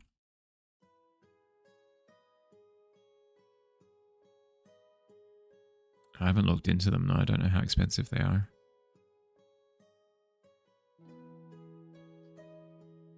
Might just end up doing more doodles. Either that or some Unbeatable or Overwatch. You know, fair.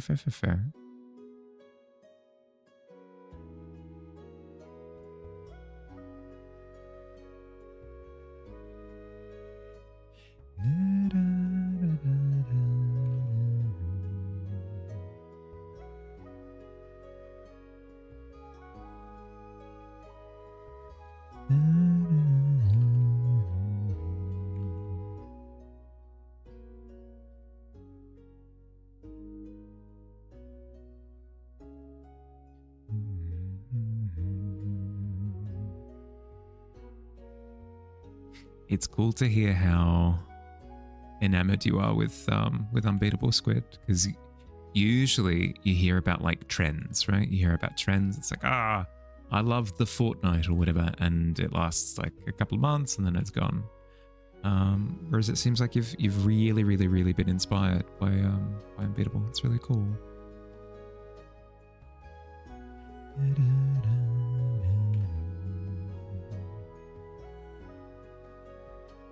Hi Chaos, how you doing?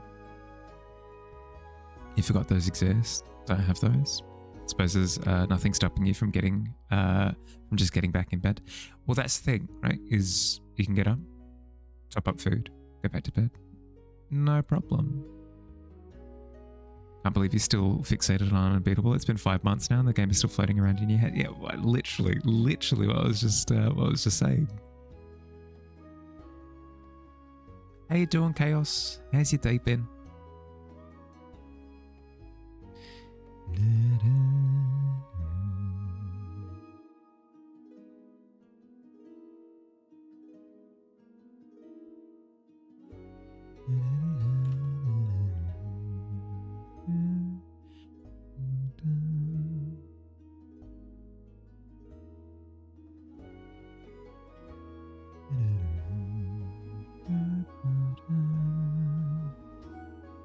Who lives in this house?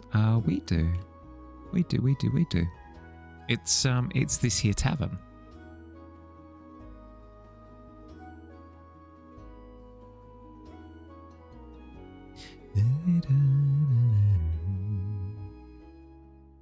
The story resonates with you, honestly. I think that's why, because the general moral of the story is express your emotions and don't bottle them up. Yeah, no, that can be quite punchy, yeah.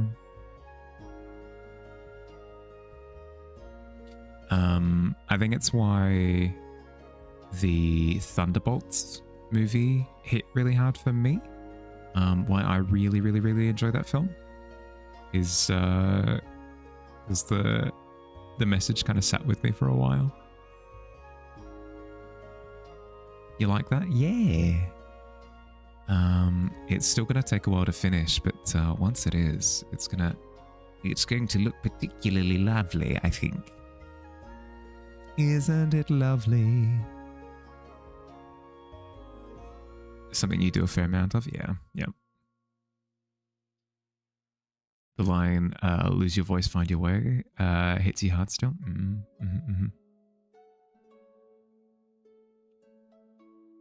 Okay, how you doing?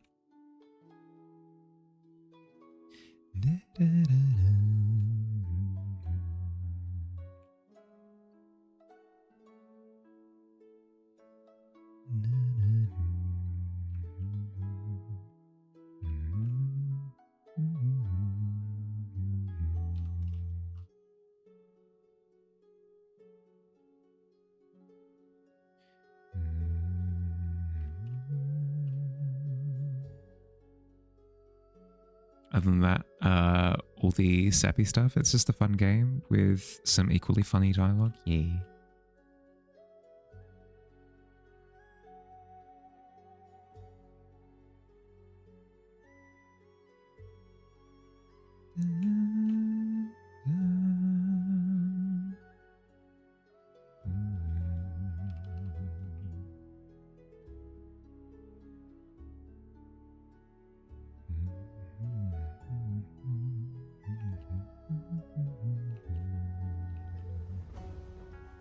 one of the cops just outright says, die, because you parked illegally.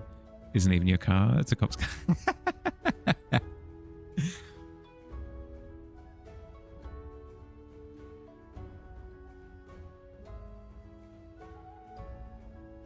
You got the face, you think? Are you having issues finding the place for the ears that don't look like you're stapling rodent ears onto a human skull? You got this. You got this. I believe in your process.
Oh, just a heads up. Whilst I've remembered, I'm terrible at remembering these things.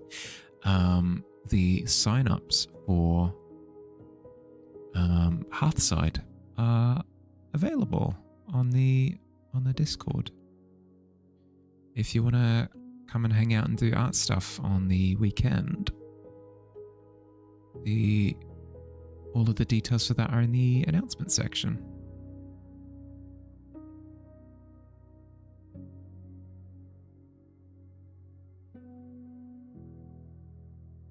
How's the new YouTube video going? Yeah, coming along. It's almost finished. Billy was just talking about the fact that it's at 25, 20, basically half an hour. It was basically half an hour the previous one, so it'll hopefully be out before we record the next one. But still, that's crazy. Yeah, I need to be careful with recording the next one. I need to be careful with how long I take on each one. Do you know the prompt for this month? Not until Monday. Not until Monday, because I'll crack open the ones from February on Monday. We'll have a look through them, and then I'll announce as part of that what the prompt is for March. I'm up for recommendations. I'm keen to hear what people would like, but the actual announcement of what it will be on Monday. You forgot about that? No, you're good. You're good. You're good.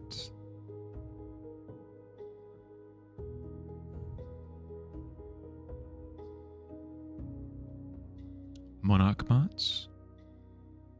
Potentially.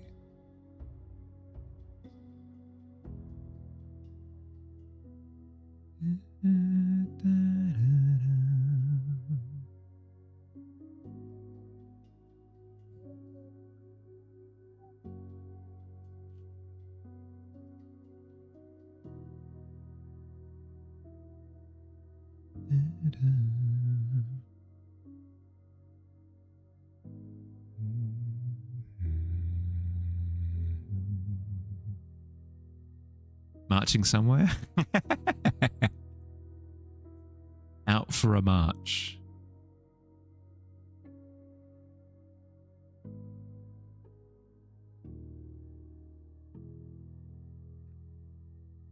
Just the first thing that came to mind? Yeah, no, that's fair, that's fair. I probably don't want it to be ultra specific. Like, I enjoy the fact that the prompts as they currently are kind of give people flexibility to explore different things. But I'll keep it floating in the back of my mind. like some sort of great butterfly. Mighty in its presence, large as its wingspan.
Hi Jax, how you doing?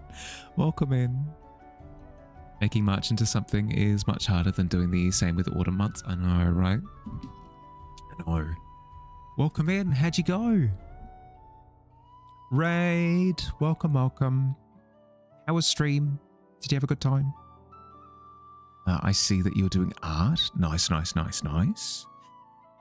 Well, a couple of things then, Jax. One, I hope stream was good. I hope you had a good time. Two, if it's an art stream, we have a little thing around here known as an art tax. So if you come in, if you're gonna kick open the door, if you're gonna start throwing chairs around in some sort of raid of the tavern, I demand taxation. So if you've got any work in progresses, something from this stream that you're working on, something from your portfolio as a whole that you'd like to show off, I would love to see. So you can chuck it in as a link directly in the chat or through the Discord, either works. I'd love to show it off to everyone.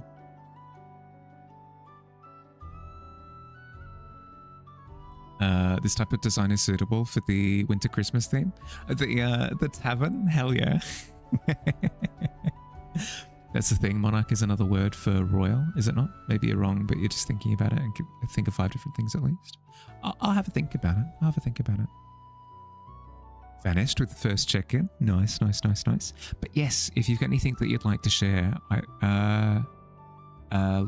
link the Discord. Yeah, if you type in !Discord, it'll pop right up. You'll get immediate access. But yeah, please, guys, if you haven't followed Jax before, the link to following is up with the shout out. Jax, if you've got to leave your stuff and then run because you're tired, you're hungry, you need water, you need to decompress after stream, no stress whatsoever. But if you want to hang out for a little bit, happy to have you. Hi everybody. If you haven't met me before, I'm Mahali. I'm a fantasy illustrator. So I do landscapes, scenes, portraits, character work, creature design, that sort of thing. If you like fantasy stuff, you might like it here. It's kind of our whole thing. Today in particular, we are working on an illustration of this here tavern that we live in. It's been in the works for a little while now, but we're making progress. Slowly but surely. Hi Crow, how you doing? Posted the query in the Discord. Perfect. I'll give it a look after. Feels like D&D. Yeah, definitely inspired. Maybe Swans and Marches should be the prompt. Oh, yeah, I do like that. I do like swamps and marshes. I mean, obviously, current art in consideration, very much so on the brain. I'd be down to do something like that. That sounds fun. Where do you post your work? You're a little confused. If you've, you need to quickly read through the rules and tick that you've read the rules, and it'll open up the rest of the tavern. If you've got it all open and you can see everything, linking your socials in self-promo works, or if you want to link a piece of artwork in particular, share your artworks too. Opportunity to make some frogs. Yeah, absolutely opportunity to make some frogs. We were talking about alligators before as well. Definitely kind of swampy marsh territory. Giant dragonflies is also a thing. There we go. Excellent. Excellent. Let's have a look. Oh my god. What? Forgot to close this Wikipedia page. My poor eyeballs. The bright white light. This is so cool. What? Is this a is this for like rigging? Because I'm not familiar with this kind of mesh, and Soda was working on some PNG tuber stuff before, and it seems similar. Based off of this character by the looks of things. Heck yeah, that's so cool. With animation as well. Sick. That's so good. Speaking of character design, this is so cool. This is so cool. Year of the Horse. And then some classique with a QUE Valentine stuff as well. That's sick. That's awesome. That's super, super cool. Yeah, guys, if you like this artwork, and I mean, how could you not? Please drop Jax a follow. Follow in my stead. I just did. Boom. You do live 2D rigging and stuff? Yeah, okay, so it is the same. It is the same. Cool. It's heckin' awesome. Really, really, really cool. Thank you for sharing. I appreciate it. But yes, as I was saying before, Jax, if you're feeling exhausted after stream, no worries whatsoever if you have to look after yourself. But happy to have you if you want to hang out for a little bit. The red guy looks like the reason why you were fired from your last job. Oh no. Absolutely lambasted. Hi Trumu, how you doing? Welcome. Jax is cooking. Yeah, you don't have to tell me. I can sit with my own 2 eyeballs. Just absolute fire. What can I say? What am I up to? The usual. Poking and prodding at this current piece.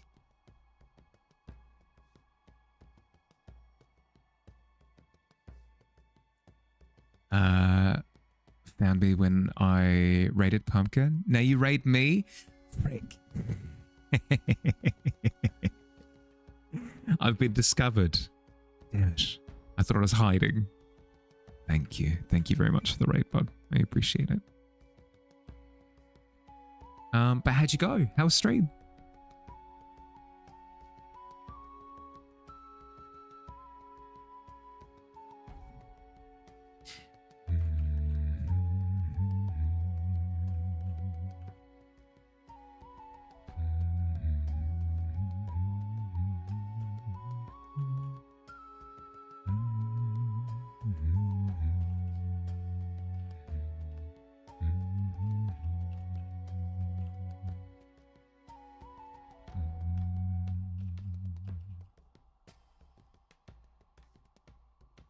I was hoping that the candle bugs were going to add a little bit more of a punchy color to the image, but they're kind of blending in, which, I mean, at the end of the day, isn't the worst thing ever. Oh no, the candle bugs are blending into the environment. If anything, actually, what I could do is I could place a candle bug in the foreground here over this rock. That could be a thing. So I've got one kind of close to the foreground here, but we could have like we could have one right here to kind of break up this. Yeah. That breaks up that dark patch there. Introduces a little bit of a light source in the foreground, which means that I can start elucidating on exactly what this rock looks like, instead of just kind of banishing it to the shadow realm. Breaks up the monotony. I don't hate that. I don't hate that at all. I think though, if I were to do that, would I do a bit of half and half? Would I have it kind of like, yeah, maybe something like that, where it's kind of floating in between the dark bit and the light bit. That way it doesn't feel like it's subject to one particular zone. Should start drawing again. Stupid video. Got your small attention messed up. Video games. I mean, these things happen. These things happen. A lot of entertainment these days is kind of designed around trying to get you hooked. So don't blame yourself too much. If you're looking for something to draw, by the way, Trumo, you could always embark on a quest. It's always an option. Looking for a good excuse. All good, considering you had a little crash out after you accidentally broke a hat part of the art pit. Oh, yeah, no, I get you there. I get you there. Not quite with painting specifically, but I had something break in OBS not too long ago, and that kind of broke me. So I get you. I get you.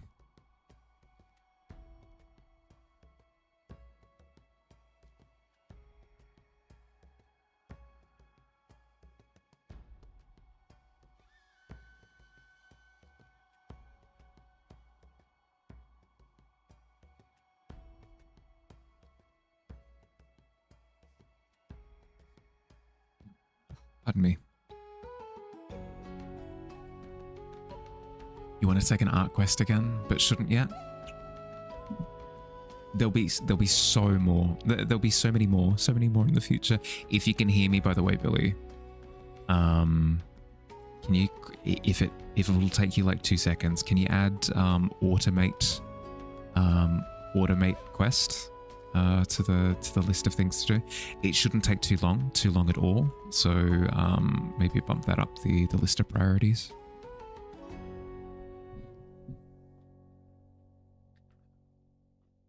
Know that I've got my fancy animated graphic TM quest. You have stuff to draw, doing a little game concept art at the moment. Yeah, cool. No, that's fair. That's fair. I was being cheeky. Don't mind me.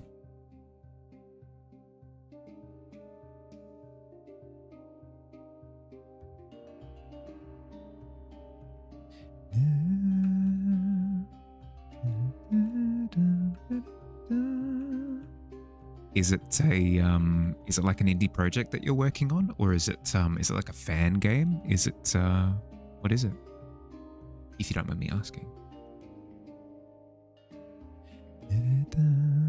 Hi Squids. How was food?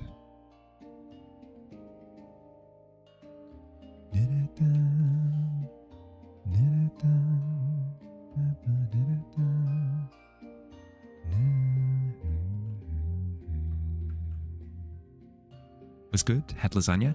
Ah, lasagna. Delish.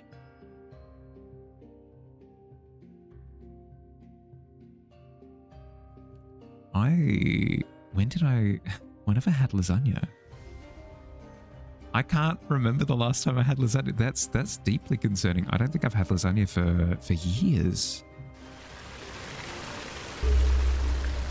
Add it and tick the first bit of the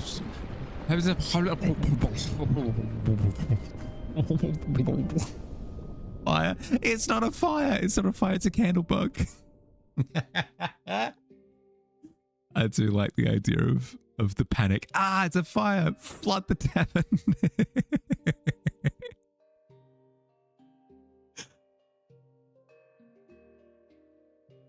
Tick the first bit of fixing the timer. Feels good to have something ticked in the list for now. Yeah. Yep. Thank you for checking it. Kind of a passion project, fueled by hatred. There. Some of the best things are, it's how we deal with our emotions, right? It's good that you've got an outlet for it. It's far better to do something creative with it rather than just kind of the worst piece of advice you can receive is like, just don't worry about it, or like do something to distract yourself. Worst thing, you need to process it, right? And turning it into a creative project is just a fantastic way of doing it. Hi Katja, how you doing? Spider's the best fuel. It can be. It's not like recommended. It's like, I wouldn't recommend like, oh, go and pick fights with people, develop like lifelong nemesis, and then kind of fuel that into your creative process. No. There are plenty of fuel sources that you can use, but hatred can't be one. Back to muted, yeah. Do what you gotta do.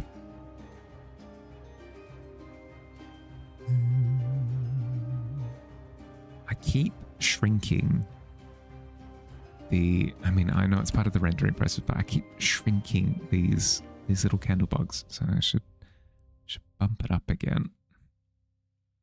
There we are. There we are. That's a size that we can contend with. Need to check on your fish sandwich shop in the pit. Oh, not with an 11. That's tough. That's tough. Maybe tomorrow. Plants vs Zombies Remastered is the most awful corporate thing. You just want to make your own game that takes all of the things that you love about the original for your own project. Yeah, that's fair. That's fair. It's especially, I heard a lot of that sentiment with the new Marathon game that's coming out. So the original game was like a tense story progression thriller game. And that's not what the new Marathon game is at all. The new Marathon shooter is a extraction shooter, I think.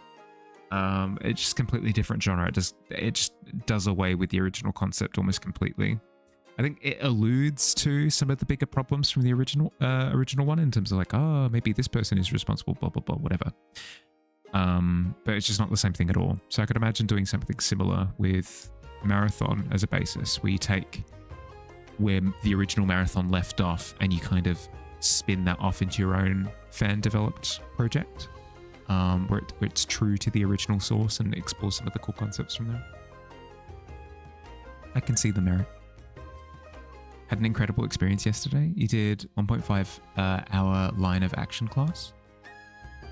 Line of action class? You're going to have to walk me through it, Katja. I'm not familiar.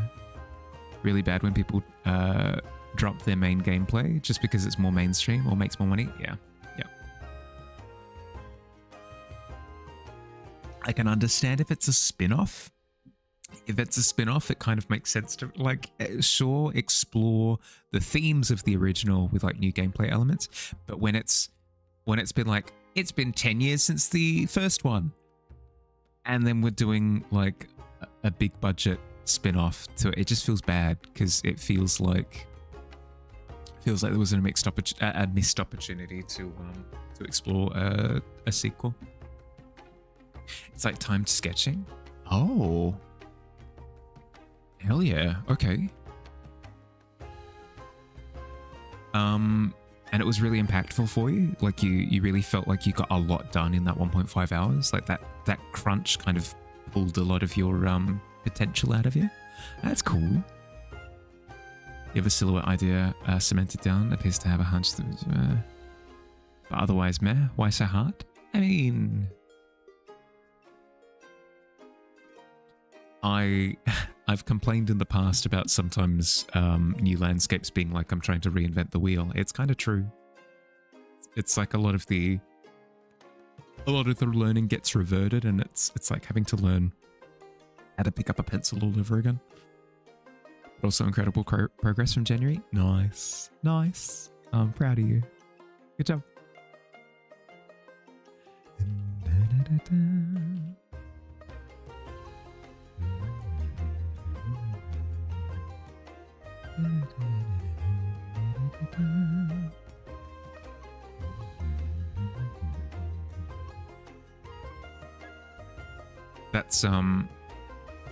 That's generally why I encourage the different like slices of the pie with art.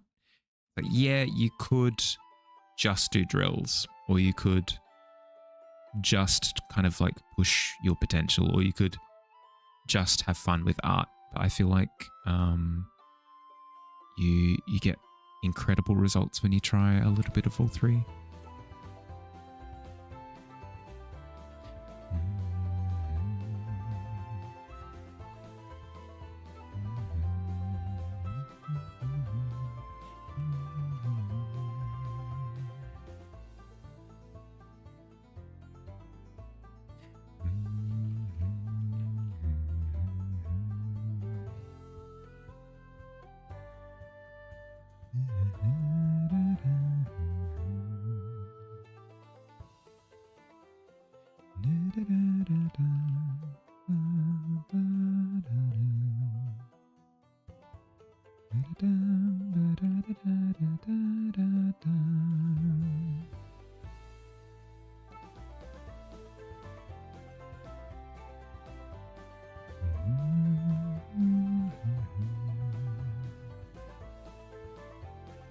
How does the quest work? Well, if you check your channel points, one of the redeems is Art Quest. Once you've accepted the Art Quest, you get to have a look at it. If you want to go ahead with it, you'll have the points taken away from you and you'll embark on the quest. If you don't want to take that particular quest, if it doesn't look like it seems fun to you, you can reject it. It goes back up on the wall and you get your points refunded.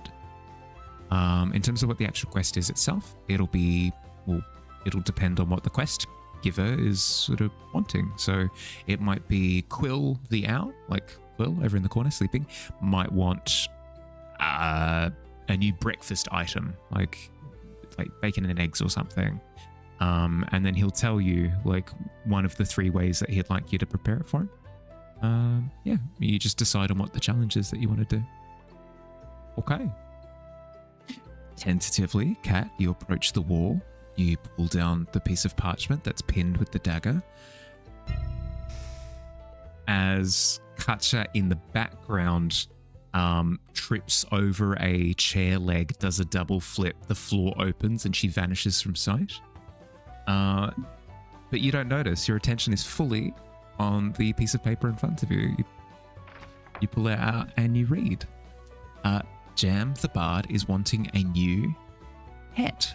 Something cute. Okay. Jam the Bard is wanting a new pet. Something cute. Choose at least one of the challenges. Style, Art Nouveau. Technique, Ant's Eye View. So that means like it's a view, like it's an angle from below. Or rare. Detail, rare, true freedom. You get to do whatever you want. Okay. Does that sound appealing to you, Kat? And if so, which of the three challenges would you like to take? Style, technique, or detail? Art Nouveau. I know. My heart bleeds every time I see it come up because I totally give it a go. Ant's Eye View is so freaking difficult. It is. I won't disagree. It is, but I've done it before and I'll do it again. Can you try two? You can absolutely try two. It says at least one challenge, so you can pick all three challenges if you want to.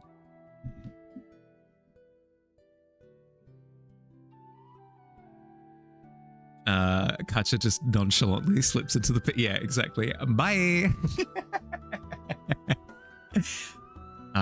Ant's Eye View and True Freedom. Hell yeah. Okay, cool. As you say these words aloud, as you muse on what particular challenges you want to commit to, the quill springs to life, scrawls your name at the bottom of the contract, and locks you in. Good luck. You got this. You got this. I can't wait to see. Once you've finished with your quest, by the way, Kat, there's a channel at the bottom of the Tavern Discord called Quest Hand-In, I believe. Yeah, Quest Hand-In. You can submit your finished quest there, and we'll be able to see it and stuff. It also gets added to the thank you for watching screen at the end of stream as well. Can't wait to see it. I know, it's exciting. How you doing, Skull? Welcome. You don't even have enough points to get a quest. Oh, It's rough. It's rough. Spoon TM.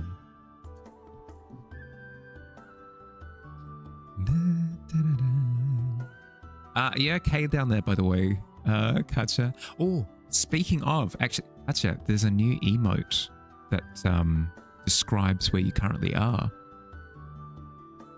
As of today. Literally as of today. As of like minutes before stream went live. Patience, young Padawan. Yeah, patience is key. I get the strong suspicion that I forgot about. Yeah, I did. I forgot about one of my breaks. Doxing emote. There it is. Address given.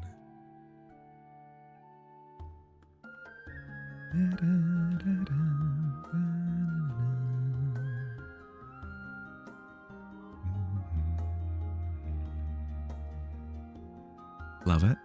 I feel as though we ought to have more. We ought to have more emotes. It'll have to be after I finish with this, but once I have, I want to go through and add a bunch, I think.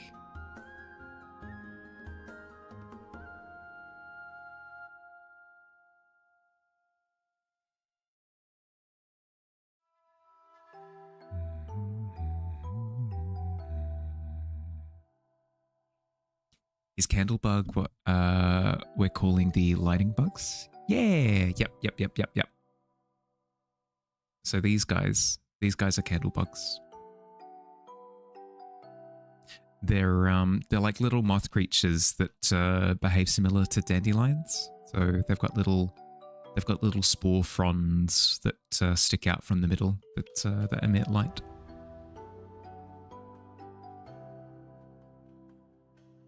Happy that you sent in the art fair, even though you were late again. You're fine. It's not due until Monday, so you're fine. You're completely fine. You made it in on time.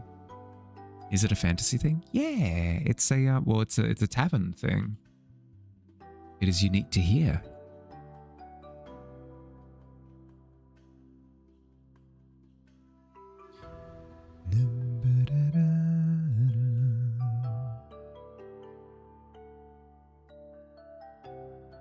Your hand touches the beacon.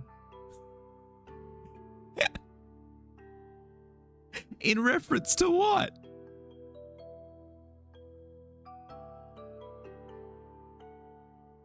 And the candlebug set fire to things? No, it's not the same as the ones from like Atlantis, you know, the ones where it starts off in like the. Remember the scene in Atlantis where there was the big chandelier thing with the holes in it all over, and then all the little firefly bugs came out of it and set fire to everything? They're not the same as that. They're relatively harmless, but they're very like in the same way that pollen sticks to everything. They stick onto basically any sort of textile, so they can be incredibly annoying to deal with. Is this the tavern that we're all in? Yeah, correct. Correct.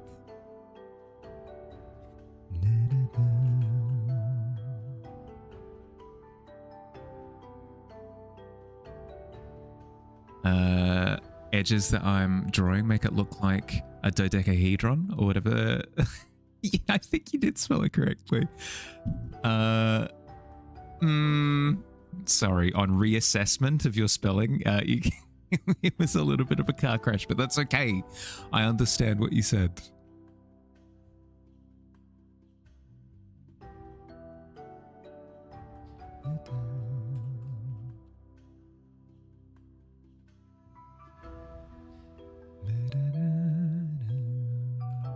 A little bit of a car crash is generous. Hey, what can I say? But you know what I can say, actually? I can say that I've missed my break. I should take my break. It's I've gone over by half an hour. What? I'm terrible. I've gone over by half an hour, so I should go take it. Yeah, I'm gonna head off for a little bit. I recommend that if you haven't taken your break for the last hour, get up, move around, grab a drink. You'll feel better, I promise. I'm gonna run 3 minutes of ads in the meantime as well, so that we don't have to deal with pre-rolls for the next hour. I'll see you soon. Be happy.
Oh no, what are you doing?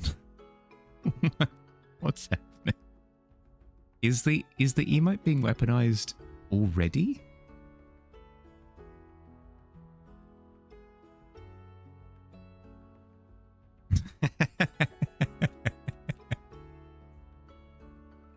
Do you hear that?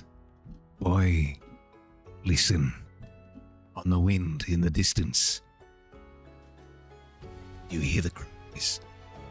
Hit, hit, hit.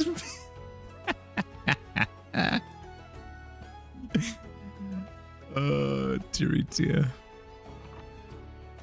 Welcome back. I hear the cries of revolution, apparently.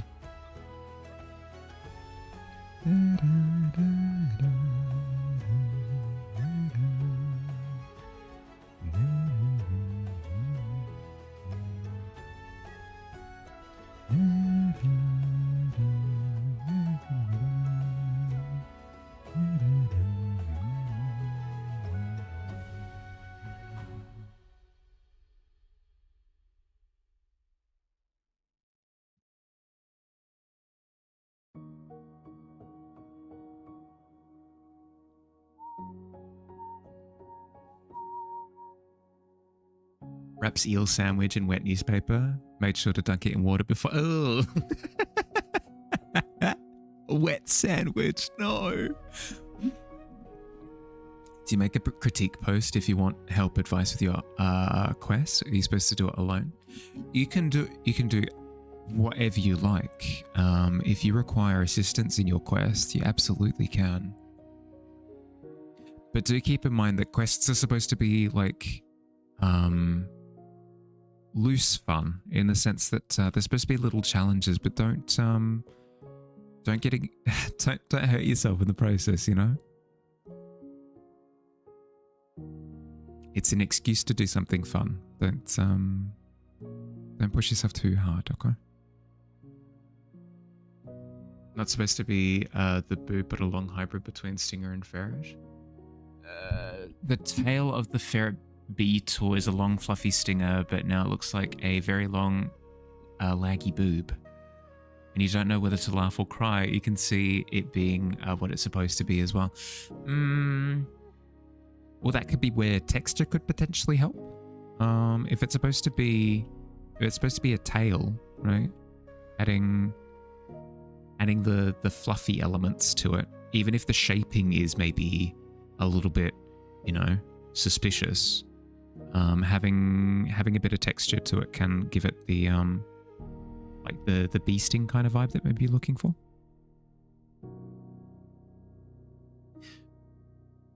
Makes you draw things you wouldn't normally. Thanks to the last art quest, you know now know how to paint eggs in multiple different cooked forms. There you go. See, it just gives you like a fun way of exploring art stuff without pushing you too much.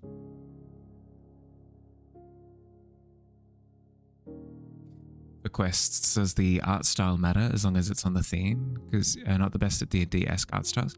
Yeah, no, it doesn't matter at all. Unless you take the style, like if you have a look, unless you take the style challenge directly. So, for example, if you picked Art Nouveau as your challenge, then the style would matter because it's the challenge that you're working to. But if you picked technique, for example, like the Ant's Eye View, it doesn't matter what style you go with, as long as you get the angle, you know? And if you don't want to do the style or the angle, okay, well then you got detail instead. You can do whatever you want with the rare one. Depends on what you pick.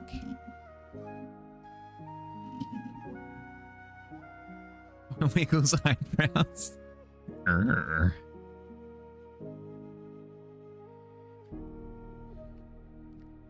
You Obi-Wan Kenobi, hello there.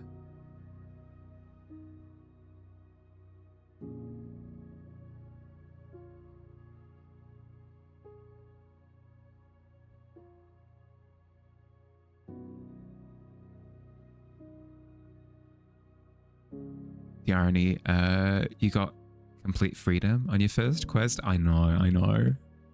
It's the rare option as well. I mean, it says it in the challenge. It's a rare. You're too lucky for your own good. My goodness.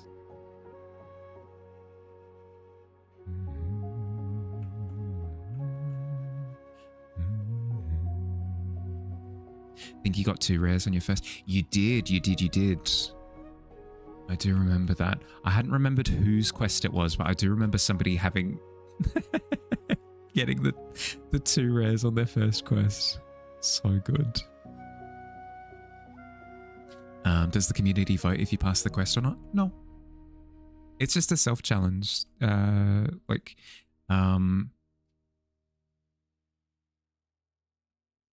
We've had in the past where quests haven't like been to the letter, like completely accurate, but it's fine. It's just an excuse to be creative. It's a fun little challenge that gets celebrated on the thanks for watching screen.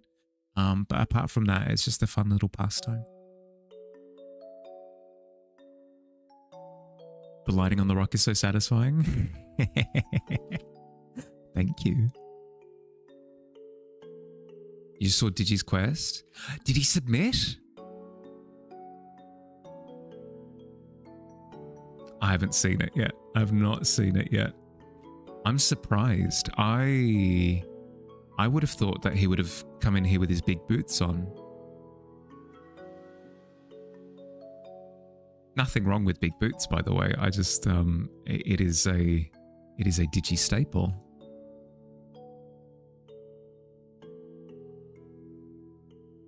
Funny I should say just that. It's posted. I need to I'll be patient. I'll wait for the moment of announcement. It'll happen.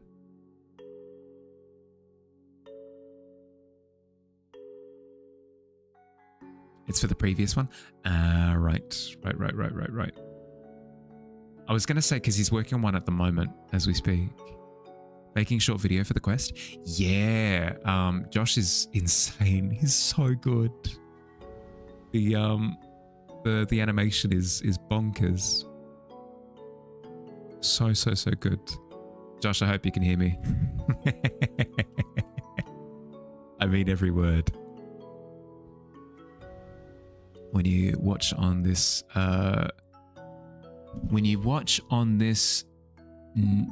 nature mort, you feel like you're in Minecraft. I'm not sure what a nature mort is. The candle gift. Yeah, Le Classique. Yeah.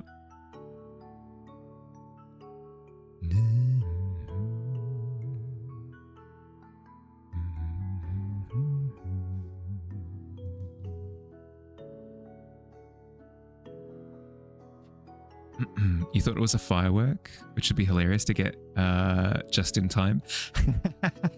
Here you go, Justin. For your namesake.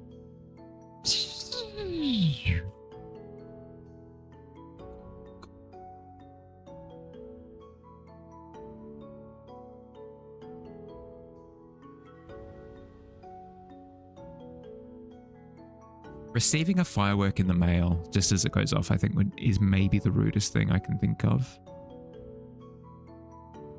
I can't think of anything worse. I can't think of anything worse. I don't know, without going like really over the top, you know. Firework in the mail might be the rudest prank. Like, quote unquote, harmless prank.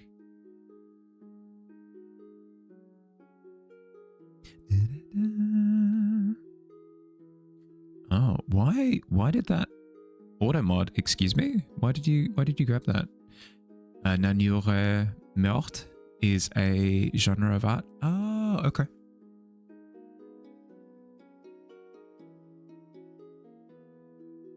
A glitter bomb in the mail. Yeah, glitter bomb in the mail, but like, no, the firework is worse because it's like, it's all sensors, you know? Ever make an OC based on your favorite animal? I mean, well, the owl exists. Owls are probably my favorite animal. But I don't do OC stuff too much. I say that, but making D&D characters is basically OCs. Little bit of self-awareness. Nature Mort? Okay. Hi Snow, how you doing? Welcome, welcome. When you're making food for Justin, you also focused on things that are only good in a short span of time. So soft-boiled eggs, hot coffee, souffle. I didn't even notice. That's genius. That's on me. That's my bad. I did not notice. That's brilliant. D&D is 100% OC, especially if you're a DM. Guilty as charged. Guilty as charged.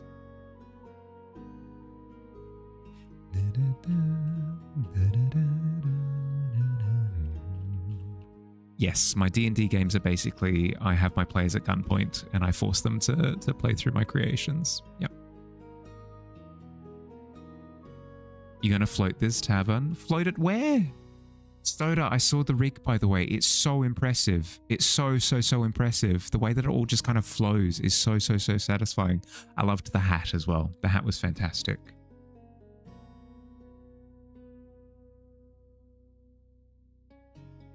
The only issue is that the body isn't long enough to be considered a ferret. That's an issue from the page space, not allowing it to be shown in full body.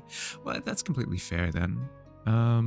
You could always do a character sheet, right? In the way that you do, like, this is my character, front on.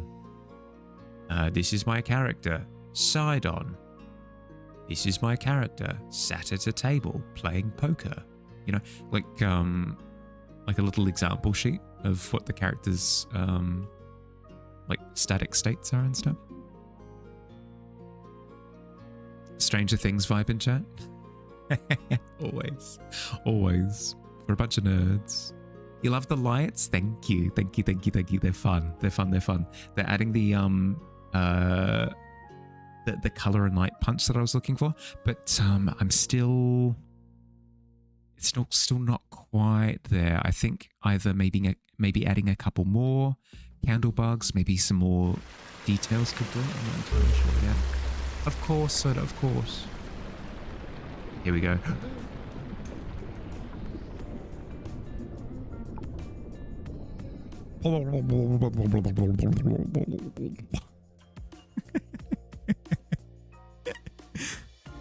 And the tavern float? I'm not sure. I don't think we've ever tried floating it. We've tried flooding it plenty of times. Floating it less so. Can you get some sort of root substitute? A rooted beer, if you want? Yeah, rooted beer is on the menu, I reckon. Wasting water at this point. Well, I mean, seeing as it's connected to the ocean, it's probably fine. It's probably fine. I do like the idea, though, that the flooding is somebody just leaving the kitchen faucet on or something. Just floods immediately. She's got an awesome character design for her. Sadly can't say what it is. It was be a spoiler for chapter 5, but yeah, no, good though. Good that you found one. One day the tavern will just float and drift away. Oh no. Walks over to the toilet drainage, pops up a gigantic cork. Drained successfully. Did you cast correctly? Oof. Not with a 3. It's tough. That's tough. Soda though, good news. There is a new emote. There is a new emote to celebrate your current pit state. Drawing idea? Draw a castaway on a tropical island. Castaway tavern on a tropical island. Ooh, yeah. Hands Astra a wet eel sandwich. There. It's the fact that it's a wet eel sandwich. Like, I think I'd be fine with an eel sandwich. Specified wet, I think, is where I struggle.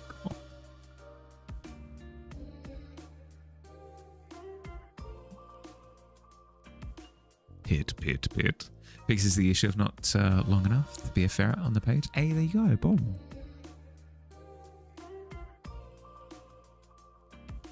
Wet from gravy? No. Katja specifically said dipped in water before. I think that's why I'm struggling with it so hard, is the idea of like a water soggy sandwich is not even like the eel bit. Vigorously dunking the baguette in still water. See? See?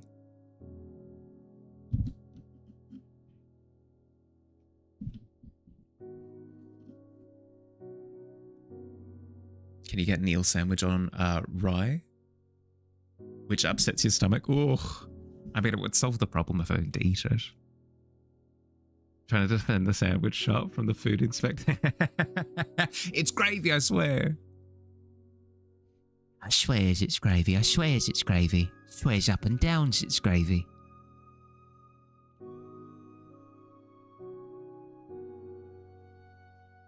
Once accidentally dropped your Nutella sandwich into your bath water. What were you doing? What were you doing eating a sandwich in the bath? It reminds me of actually, there's always a movie of like somebody reading in a bathtub. Why? You're just asking for trouble at that point. That sounds awful. Like, how are you turning pages? It was your snack dessert, but not in the bath.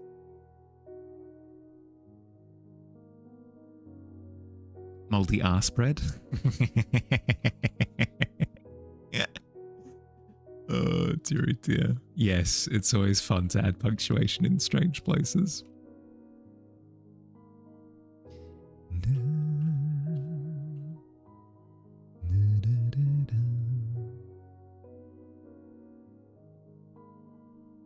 You just make toast in the bathtub? Problem? Extreme problem. If I had a panic button, I'd be slamming it right now. Panic, panic, panic.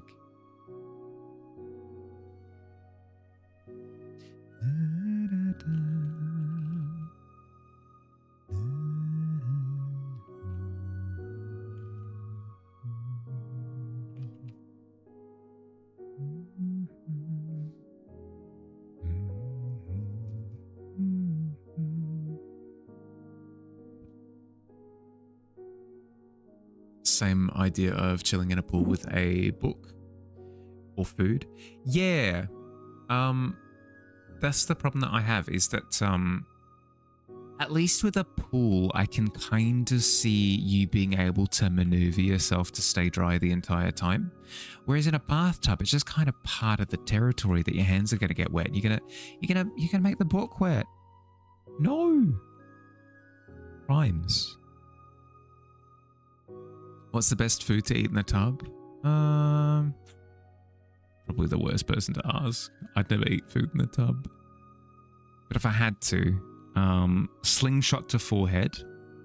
If I had to pick a food to have in the tub, maybe ice cream, I guess. Maybe ice cream. In like a cup, I guess. That way, if you get like ice cream on you, you can quickly like, ooh. Fruit? Yeah, for the same reason, actually, yeah. Fruit, I can see that. If you get any fruit juice on you, you can just immediately clean up the mess. I can see that being a solution, yeah.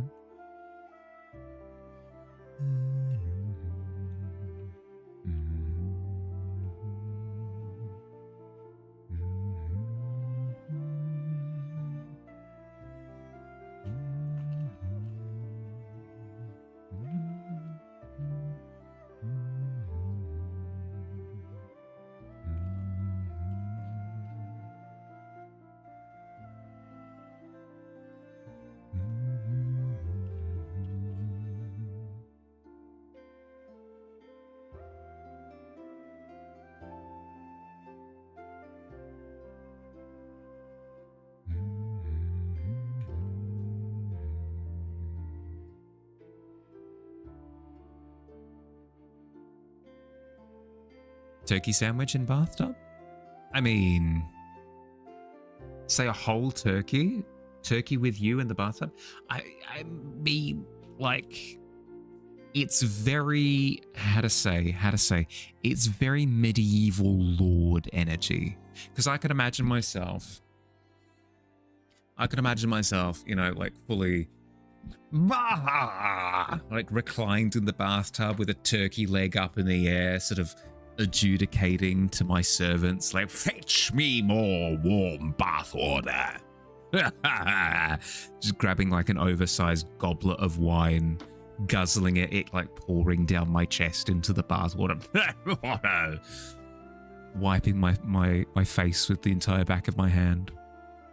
I'd need to be wearing a crown or some sort of like, some sort of symbol of status, I think, would be quite important for the whole look as well. Maybe it's the classic, like, remember how royalty used to bathe while clothed in their undergarments? Maybe I'm in like a big white onesie, or like a big beige onesie or whatever, with like a little teeny tiny little crown on my head or something. Fetch me more turkey. Pass me the bramble. What's a good topping for turkey? Pass me the cranberry relish. More gravy. You can make that work, but it's a particular vibe. Prop your turkey on your fat gut and throw the bones in the tub to sink. Yeah. That whole thing. Yeah. Agreed. Yeah. Is that Gandhi on the board? It might be. Yeah. It's perhaps Gandhi. Yeah. Correct. There was this whole thing where, in the early days of the pit, Gandhi was used against his will as propaganda to prop up the merits of the pit. Like a lot of false quotes attributed to Gandhi. Like, the pit is the greatest place on earth, quote Gandhi, or something. I'm not proud of how that turned out, but these things happen in the same way that it kind of happens on Facebook a lot. You know, how you'll have like a sunset. You'll have a sunset photo, like a beautiful, like, beachside sunset photo. It'll be something along the lines of, be who you want to be, quote, Einstein. Same kind of deal.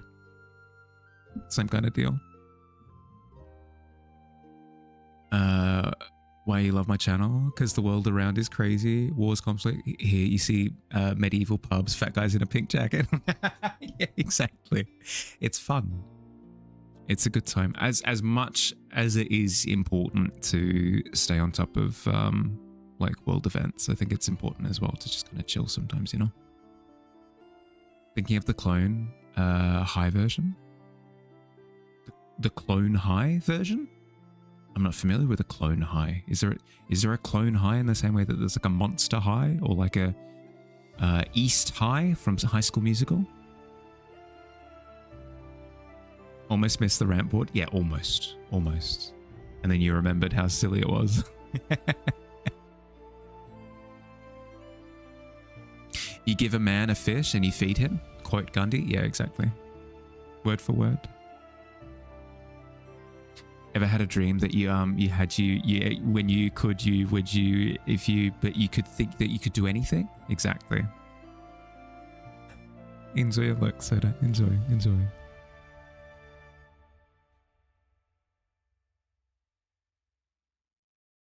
Breaks are essential. Breaks are essential. Yeah.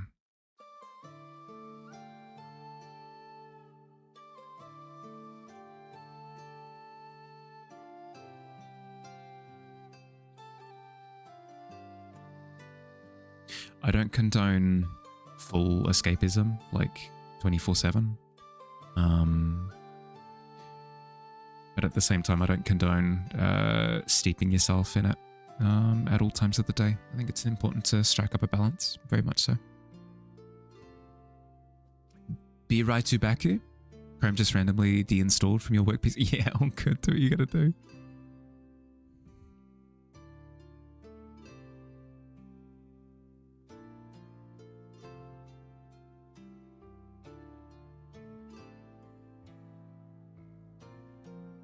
Very important balance, yeah. Yep.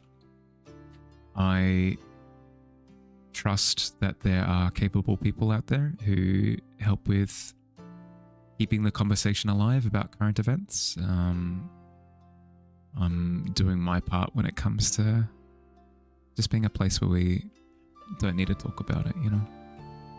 Kick back, relax, decompress, and then back to the trenches. Fireballs are souls of elves?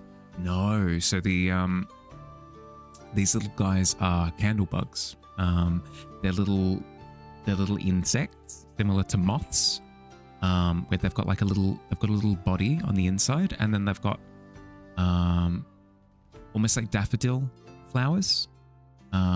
They've got little like spore fronds that stick out.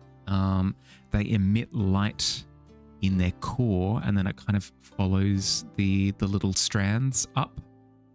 So it looks like they're little glowing puffballs.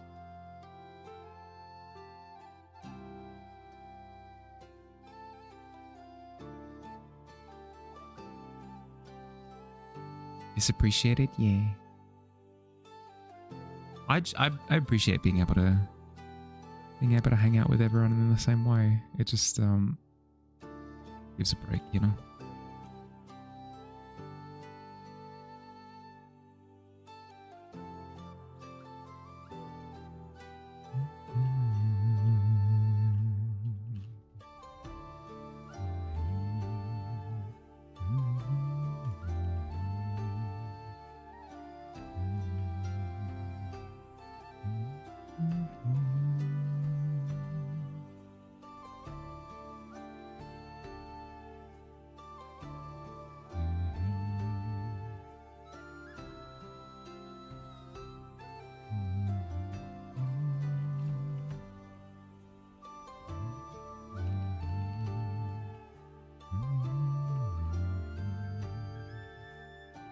You may have bought the Skate Story skateboard today.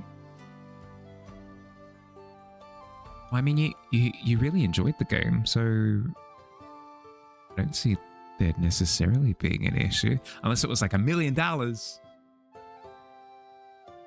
it $1 million, Fields? Did you spend $1 million on the Skate Story skateboard?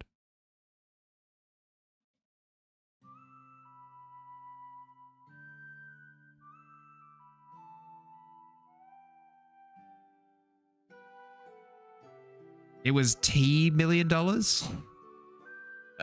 Consider me bamboozled. I hadn't considered letter as a potential number. You were just popping in to see the progress before bed. Very glad that you did. The way the light plays on the water is amazing. Thank you. But thank you for telling me. Go to bed. Go. Go sleep. Get sleep. I wish that I had good sleep at the moment. So if you can get good sleep, I recommend that you grab it. I recommend that you grab it with both hands. Don't let go. It was $2 million. Fresh. Doubly as bad. Thanks for dropping in for a little bit, Snow. Look after yourself, bud.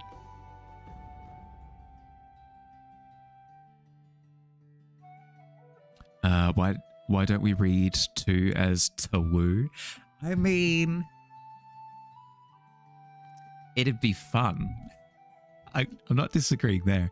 It would be very fun to say 1, 2, 3,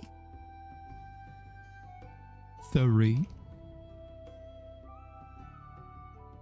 I don't know. There'd be some people that I kind of wish had to say Tawu.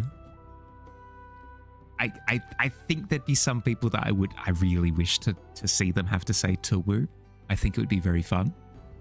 It would get on my nerves after the first week, though, I think. You don't? Your kiddos have half days, which means it's not a full day sleep for you all week, but you're catching up the Z's weekend. Yeah, good. Speaking of admiration, no, being able to get through that is... I don't envy. Well done. Go though. Go. Look after yourself. Uwu, yeah. To uwu. How would you say 12 or 22? Well, 12 is easy because that's its own thing. 22 woo is probably where you'd go with the other one. Or 2 wealth. Yeah, that could work too. 22 woo. Awful, absolutely awful. Doing wonderfully. Can't wait to see the thank you. Hopefully it'll have like skyrocketed by the time that you see it next. Fingers crossed. Fingers crossed.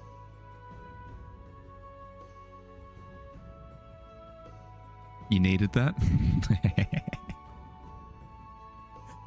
But of course, the gift that keeps on giving is Fields' brain.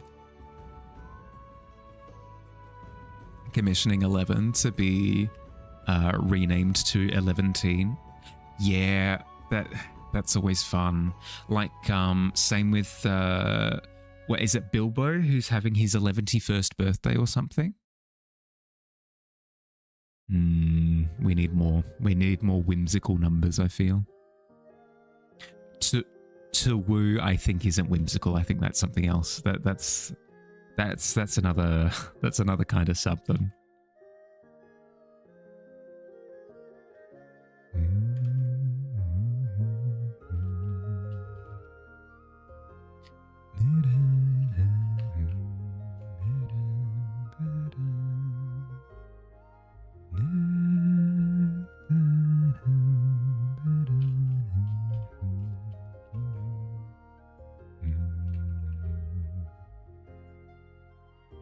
Do the coins just have a G on them? They do. At the moment, yeah. We've discussed in the past what the currency might be, but we haven't shifted on that since. I imagine we'll tackle it again during another World Building Wednesday or something.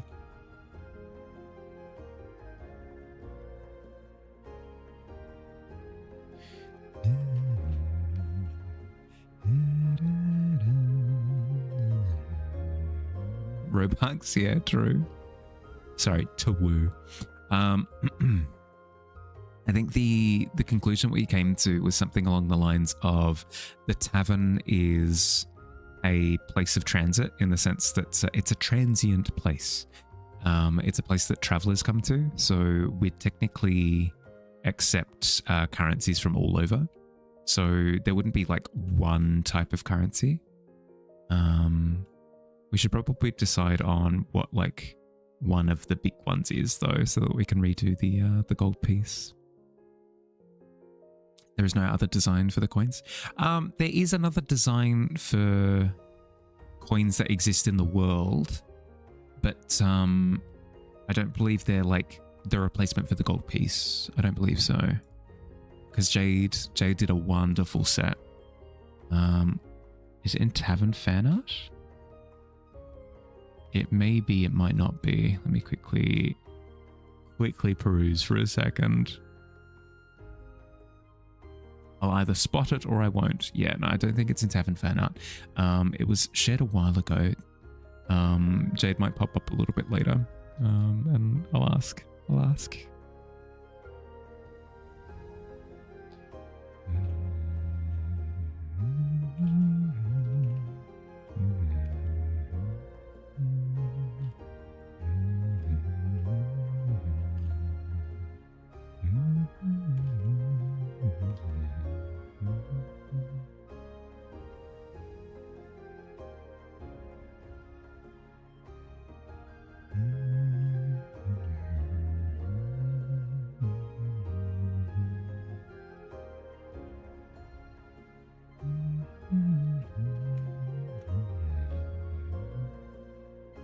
Did the thing again where I reduced the size of the candle bug in the render. Let's bump it up in size again.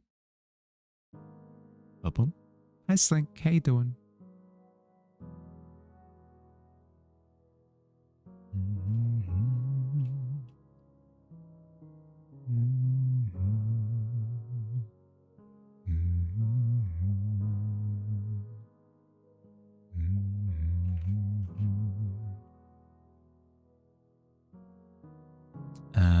Also checking in for the last Drogon 5-minute sketch. Yeah, shouldn't be an issue. I'll need to go and grab it, but yeah, I can do that. Good, apart from the ice on your shin. What'd you do? What happened? Thinking about Pathologic the other day.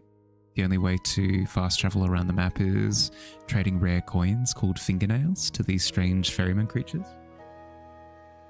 Just think it's neat. Yeah. Similar kind of like interaction with the bone collector, yeah. I do always find it fun when there's like a special hidden unique currency. I find them fun.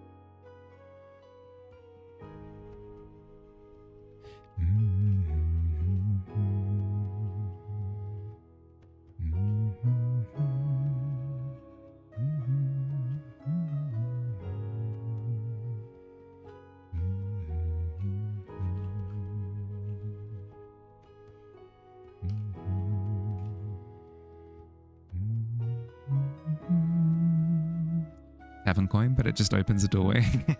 Yep.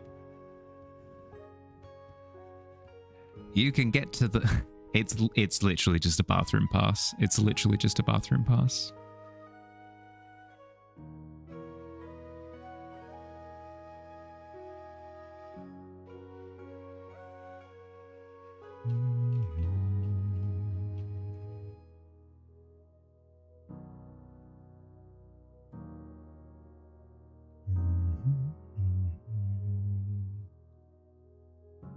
Okay, that's enough thinking about that.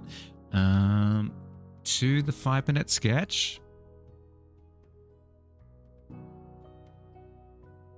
Desktop. 5-minute sketches. Drogon. Tavern needs imp thralls to send out for stock replenishment. Go, fetch me the latest newspaper. May or may not have whacked it with a tennis racket in your training lesson you were doing. You were doing serves. Went in, was a great serve. You drew blood. Oh, I mean, you need it to be a killer server at that point, yeah.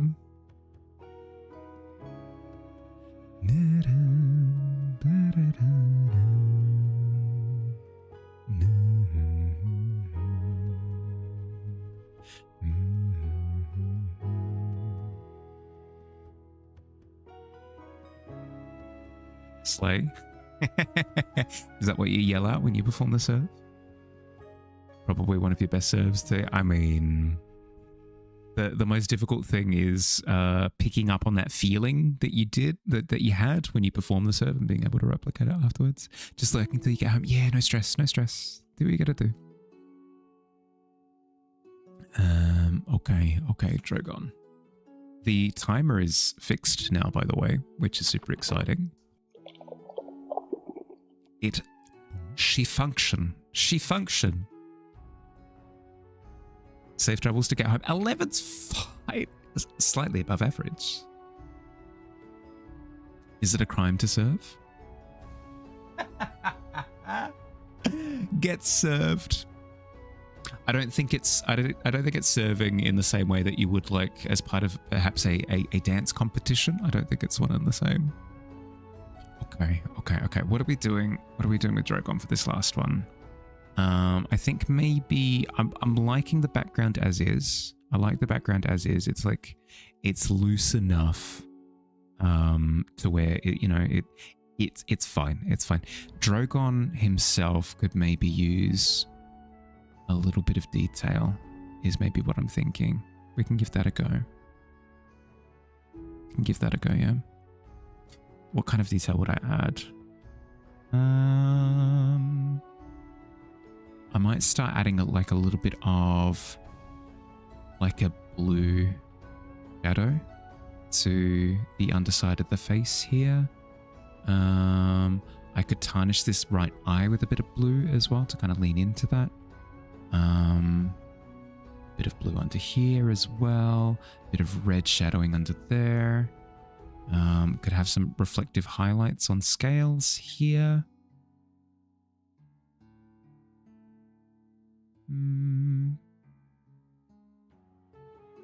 What else?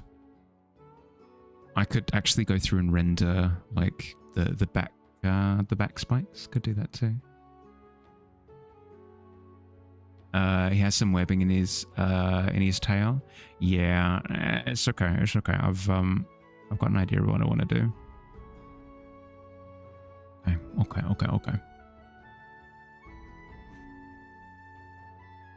Because mine well and truly departs from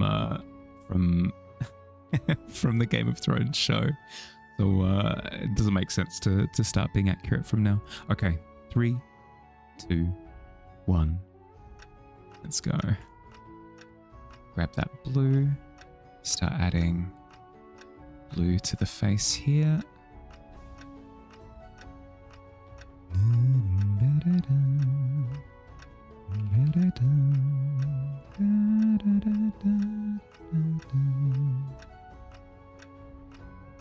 Oh, that's way too dark. Let's jump up here.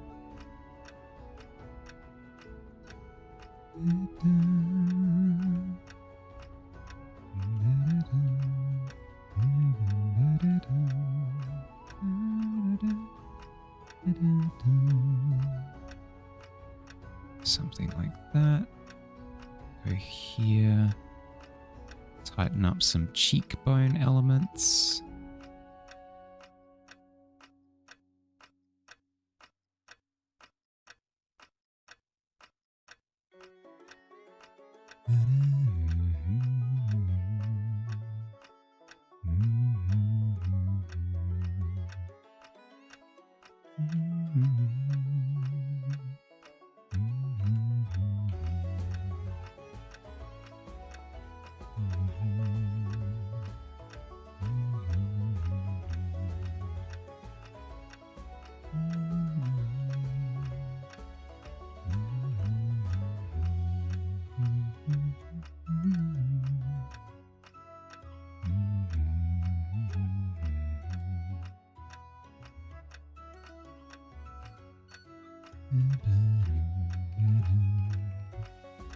Grab some of this dark orange. Place it under the wing there.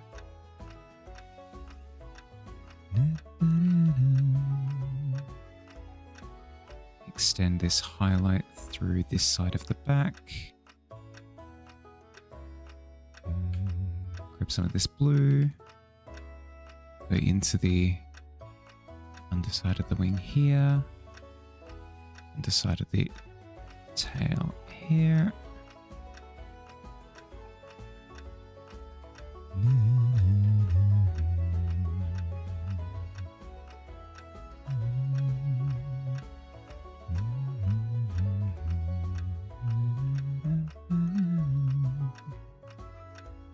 Jump back to this layer.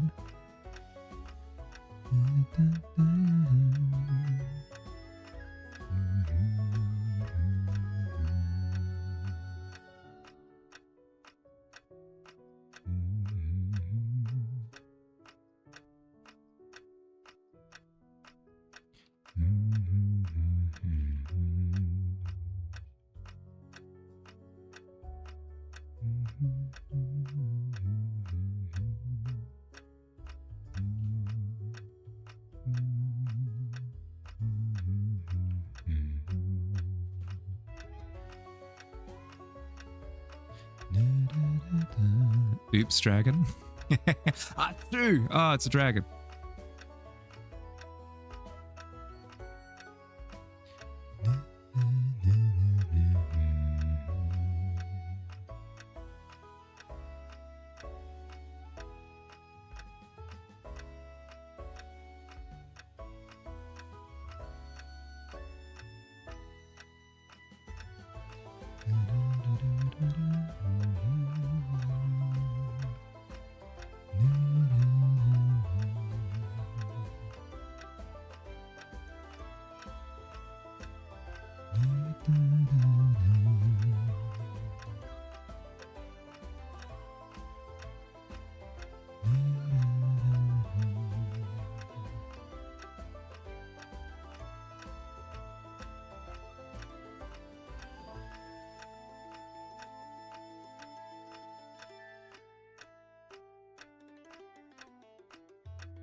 There we go. Cleaned up a little bit more. This will be your profile pic. I'm glad that you're happy with it to the point where it could be your profile pic. Ba-boom. Let me grab. Upload to the Discord. I'm happy that you're happy with it. Ba-boom.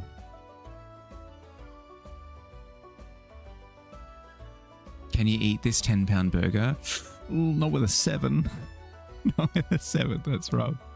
That's rough. It's odd having the timer numbers back. I know, right? When your dog is hungry, she looks at you like that.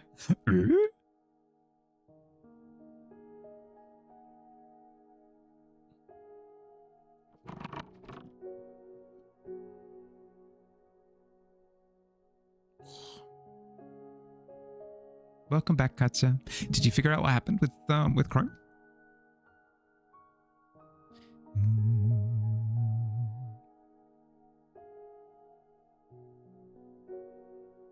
100% that expression? Perfect.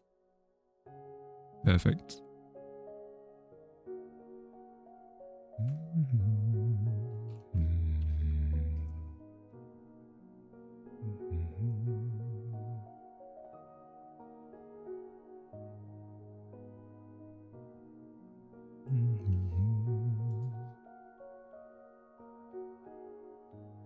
Can you win Mario 64 in under 25 minutes?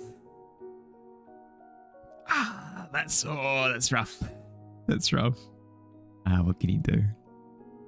Not world record. It's okay. It's okay. These things take time. Irned said that they're free, but after stream, guys have something you need to do. Thoughts on chatting afterwards still? Potentially. See how we go.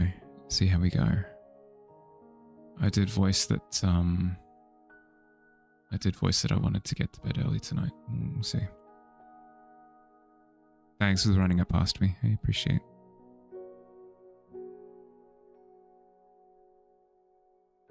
You can still play by ear? Yeah.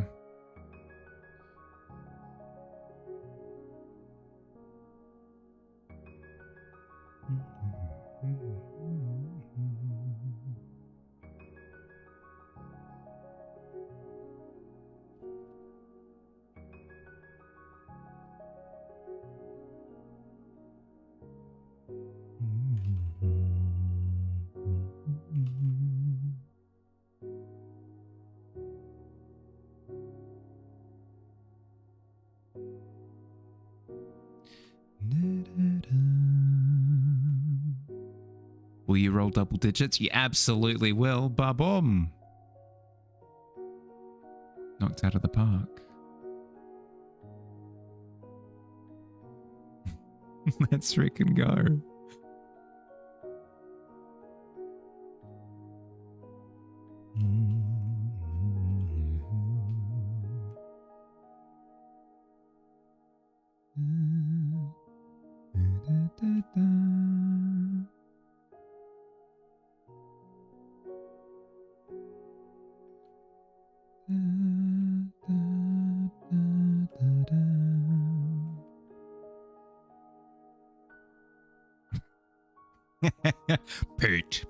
Pete.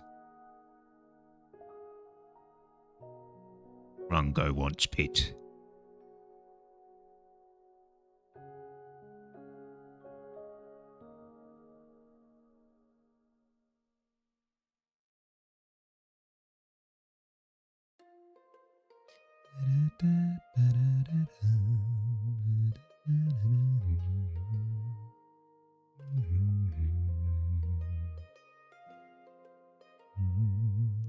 It's over. It is. It's all over. Oh, jeez.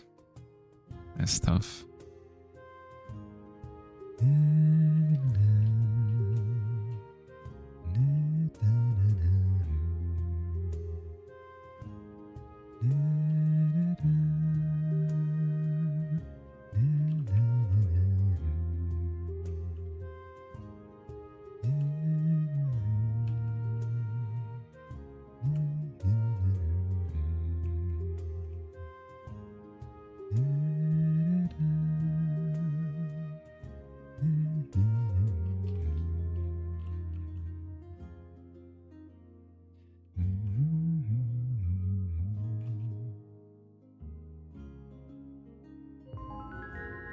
Hello?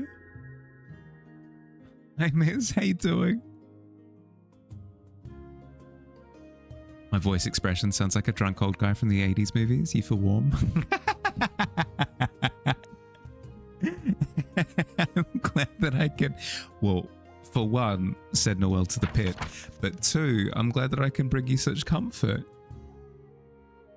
Can you cook a 5-star dish? Not for now. It'll take time.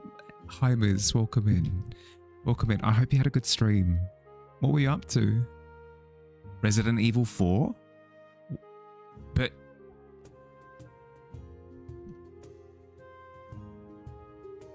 you already finished Resident Evil 4. I'm confused. Was it good? Did you enjoy yourself? Are you going back with a particular intent in mind? Like achievement hunting, or is it the remake where you did the original before, or what? How you going with it? You forgot the raid message? You're fine. You're fine. You're fine. Welcome in. Hope you're doing well, bud. Pit.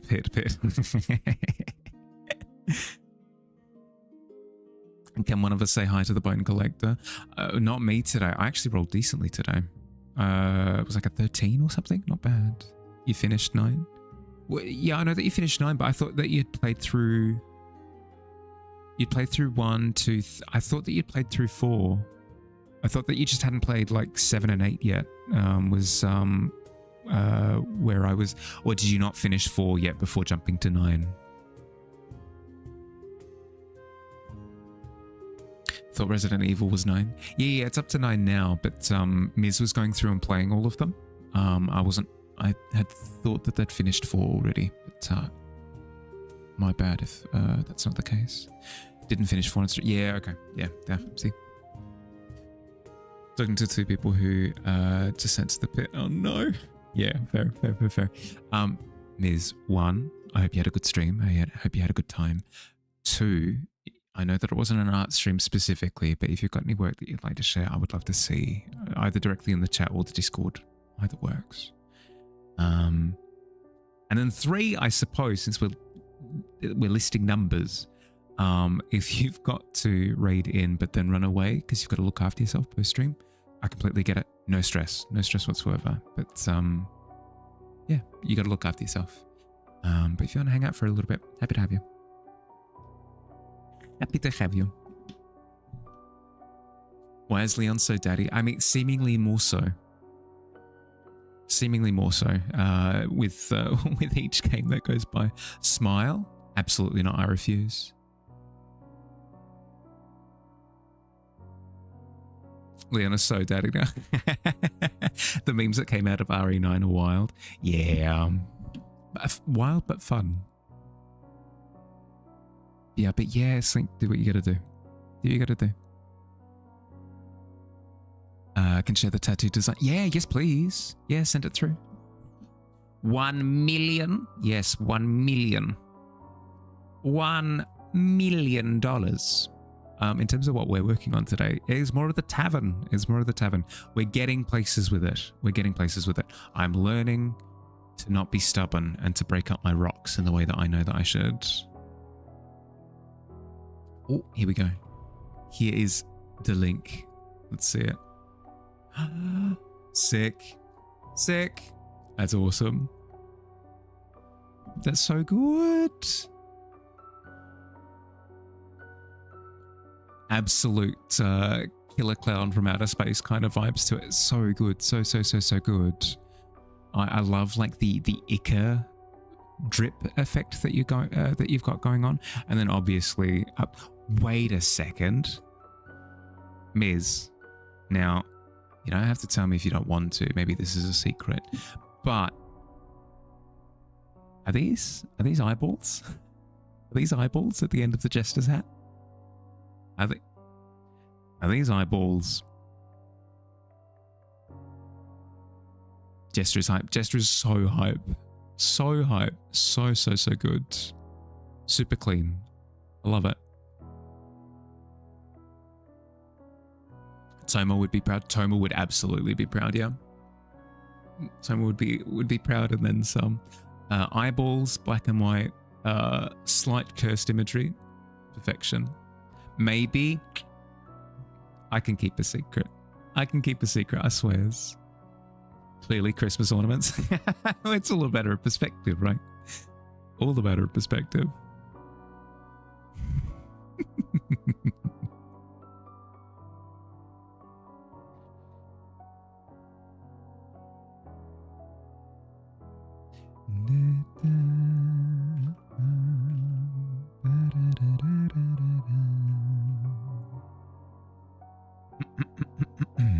But yes, thank you for sharing, Miss. Thank you for sharing. Sorry, I just like autopilot went back to rendering. We're getting places with it.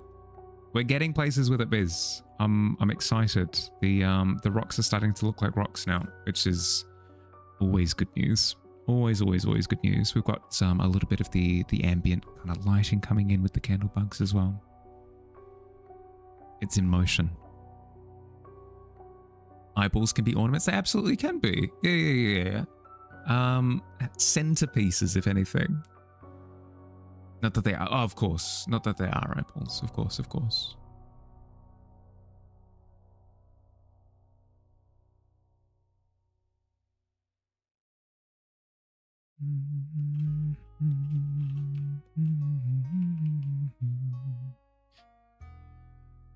I need to make sure that with the introduction of the candle bugs that they have the correct amount of influence on the environment around them. The worst thing I could do is introduce them and then it feels like they're not actually integrated into the image in terms of both like location and color.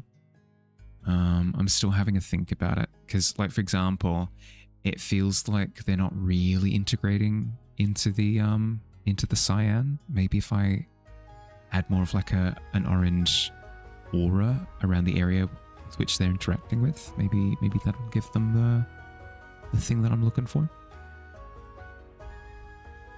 Well, they are attached. If they were eyeballs, of course. Yeah. I love the double and tripling down on the clarification. It's so good. It'd be really easy to rob that bank. If you were to rob that bank, obviously, which I wouldn't be interested in because that's illegal. It's against the law.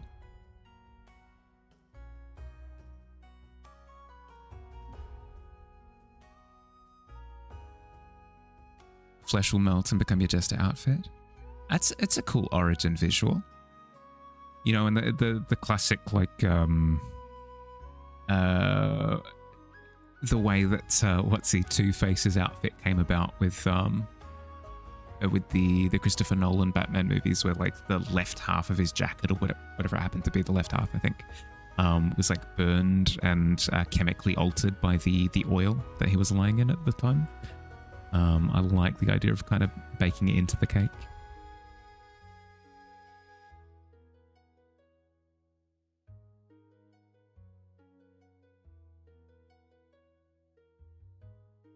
The quest you took is also coming along. Nice. Remember that it's only there for fun. So if it needs to sit on the back burner for a little bit, like no stress whatsoever. The reason why I keep saying it is because occasionally somebody would be like, "Oh, it's been 2 months and I haven't finished the quest yet." It's like, it's fine. It's fine. Lowest item on the priority list. I'm glad to hear that it's coming along, but sorry, I should say that I'm glad that it is coming along though. Fireflies are hitting just right for you. I'm glad to hear it. Had such a hard time getting the perspective. Always for me. Perspective is like biggest biggest hurdle. Friendly reminder for yes, I need to run ads and step away for a little bit. I'll quickly finish the little drop lighting on this one first, and then we can step away for a little bit. If you haven't had a break for the past hour, I recommend that you step away from your chair, your bed, wherever that you are currently holed up, and you give yourself a little bit of a break, stretch, grab a drink of water. You'll feel better for it. I promise. I'm going to run 3 minutes of ads in the meantime, so that we don't have to deal with pre-rolls for the rest of stream. Yeah, for the last 20 minutes of stream. God, I'm awful with keeping up with it. But yeah, be happy. See you soon.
Hello.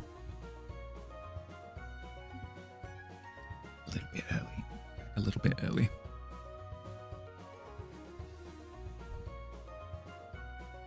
Now the question is, what am I doing with the tavern itself? The rocks aren't finished yet.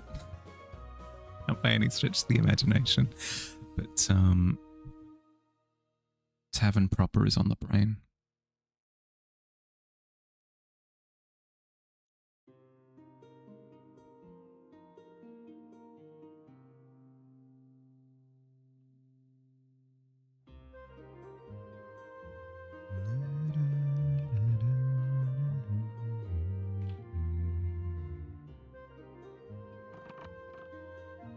Welcome back. You've returned? I don't track. How you doing? Hope you've had a good day today.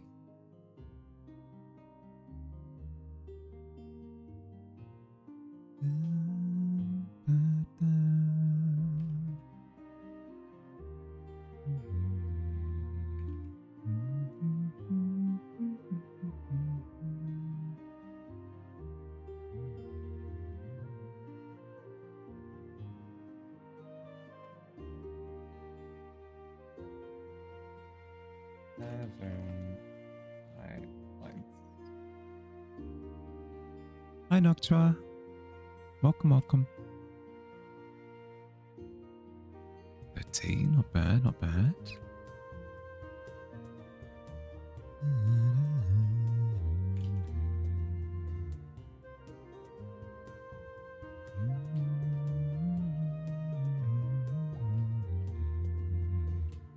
Hi.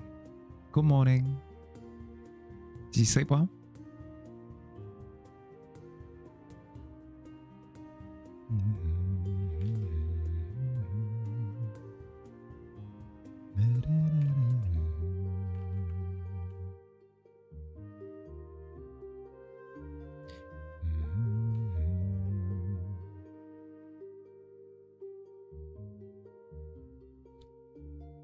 Slept all right? Good, good, good, good, good. Billy's... Billy helped me put together the new emote and suggested it as well to begin with. So he's running around like it's Christmas Day. It's fantastic. I'm appreciating the enthusiasm.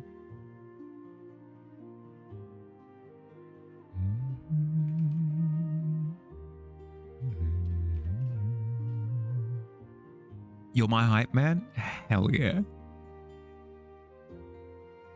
What sort of hype man outfit do you have? Because you need a look, obviously. You need a look to fit the part. Day's been good. Just made some blurst art and stuff. Some blessed cursed art. Okay. Do I ask? Do I hazard an ask? Yeah, why not? What are we talking?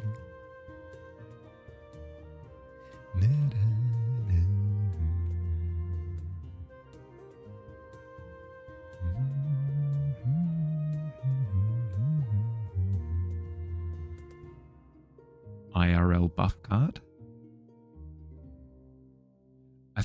A couple of things come to mind. Now, when I hear buff card, I'm thinking like playing card nerd terms. So like a buff card would be something along the lines of, this item can be equipped to this creature and it gives it 1 billion attack points or whatever. I don't think it's that. It could be. Buff card as in like a buff individual? Exactly, but for real life. Okay. I can imagine a couple of ways of it getting cursed pretty quick.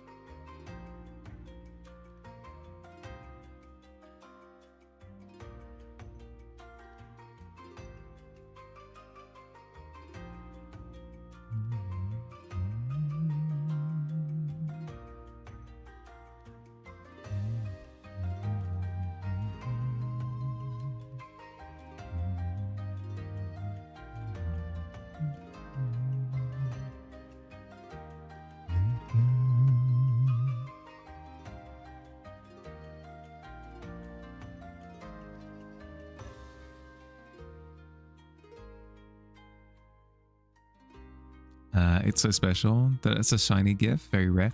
Oh, a shiny GIF, you say? I have to jump on it quick. While stocks last.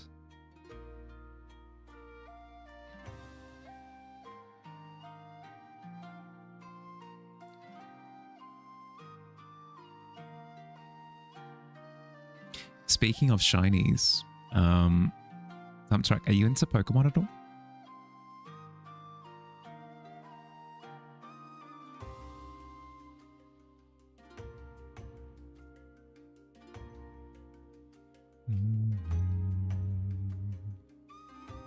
You play Pokemon Go, so kind of. Yeah, okay. I was curious to hear your take on the new one. I can still get your take actually. Did you see the designs for the new starters? Actually, this question is for everyone. Of the 3 new Pokemon starters that have been revealed, which of the three which?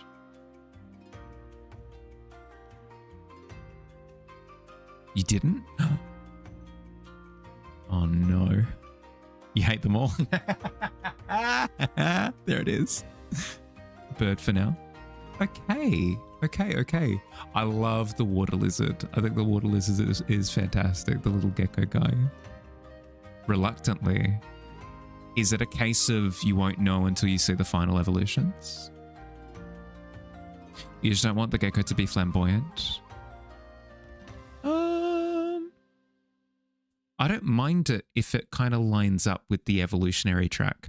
I felt like the Duxley, was that the name of the duck Pokemon in the previous one? That one kind of came out of nowhere, like the sort of like festival vibe, kind of just like bow, because the first evolutionary state of the Pokemon was very kind of like dapper, almost like what's the word, like Alfred energy, and then it like all of a sudden became sort of party vibe. Maybe that was the intended transformation, was like demure, quiet to like full on party, like coming out of your shell type deal. Maybe that was the intention for the evolutionary line. I didn't get that vibe, but maybe that was the intention. Heard a guy in the climbing car park today say just can't stand the character design, and now you know exactly what he's talking about. Oh no! I kind of like them. I kind of am I a criminal? Am I the worst person? Am I the problem? I kind of like them. Fire Puppy is cute. Why all of them look so squishy? Why would anyone put them into battle, poor thing?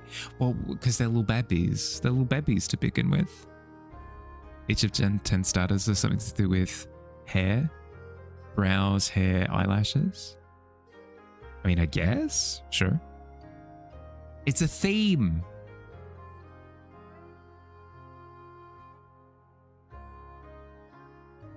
Wind and waves is in reference to like wind-blown hair and wavy finish. It's all a sign. They don't seem like a set. No, they're not meant to be a set, but they don't seem like equal starting point. Yeah, okay. No, I can see that. I'm not to say that you're wrong. Not at all. Not at all to say that you're wrong. I'm curious to I'd be so curious to know what like the original trio would receive in terms of feedback with their reveal nowadays. If it was like Squirtle, Charmander, Bulbasaur were like not seen before, and then suddenly would it be a case of like, okay, 2 of them are dinosaurs and 1 of them is just like a turtle? Interesting. I wouldn't have considered that they seem like inadequate to fight each other, or like incomparable. Curious. First gen will have the same eyes. Ah, okay. So that's what you mean in terms of like a set in terms of style. Yeah, okay, I can see that. I can see that.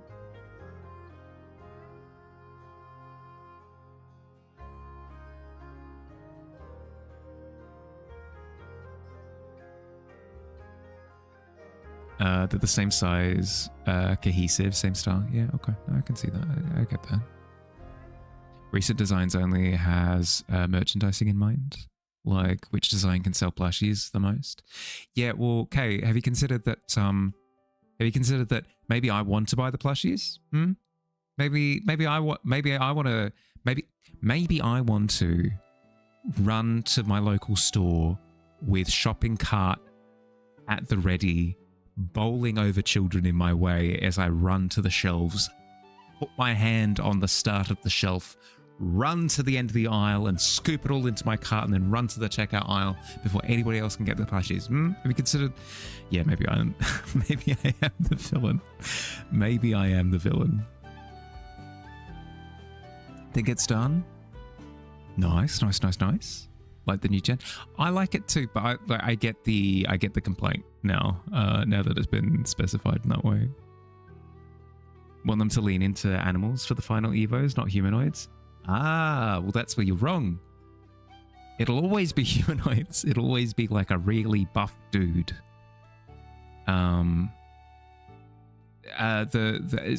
Pombon, I think is the name of the fire starter.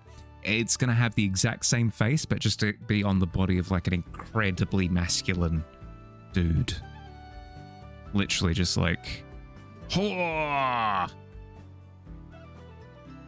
like Herculean aesthetic, just like flexing, and then Pombon's face on the top. Beautiful, c'est magnifique. The next image is the three musketeers fighting inside the pub. That wasn't what I had in mind, but it's a cool visual. Won't be surprised if Mahalia has one of those life-size Pokemon plus. I would actually do a murder to get a life-size Snorlax. I think I would do a murder to get a life-size Snorlax. I think I would do that. Want more creatures, not humanoid? Yeah, no, I don't disagree. Venusaur was just a big old toad. Blastoise is a big old yeah, yeah. Had me on your mini player, scrolling on another tab. How did I do the camera toggle? Second, hello. Hi. In terms of camera toggle, it's my little secret. No, it's just it's just like a little filter that I apply to a camera in a different scene, and then I place the other scene on top of the first scene. In OBS. I half understand it myself. Billy's the wizard. Billy understands the technicalities of it. But how you doing, Pog? Or Noodle? What do you prefer? C'est magnifique. Yeah. I don't think they'll let my life-size Snorlax in prison with you. Yeah, but like, I'll smuggle it in. I'll have it underneath my shirt. They'll never...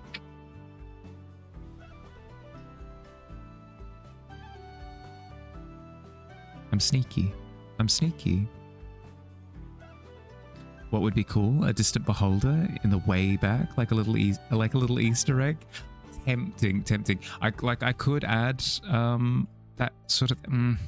The problem is that I've got too many Easter eggs that I need to cram in from like the actual world building of the tavern. I feel like I'll reach breaking point by the time that like I can have it back here. Oh, boo! Behold me, the big green eye. Even that I feel would be a little bit distracting. Love it. Even tracks my eyes. It does to its detriment actually, because if I go off screen for a second, it has absolutely no idea where to go, and it just starts moving around.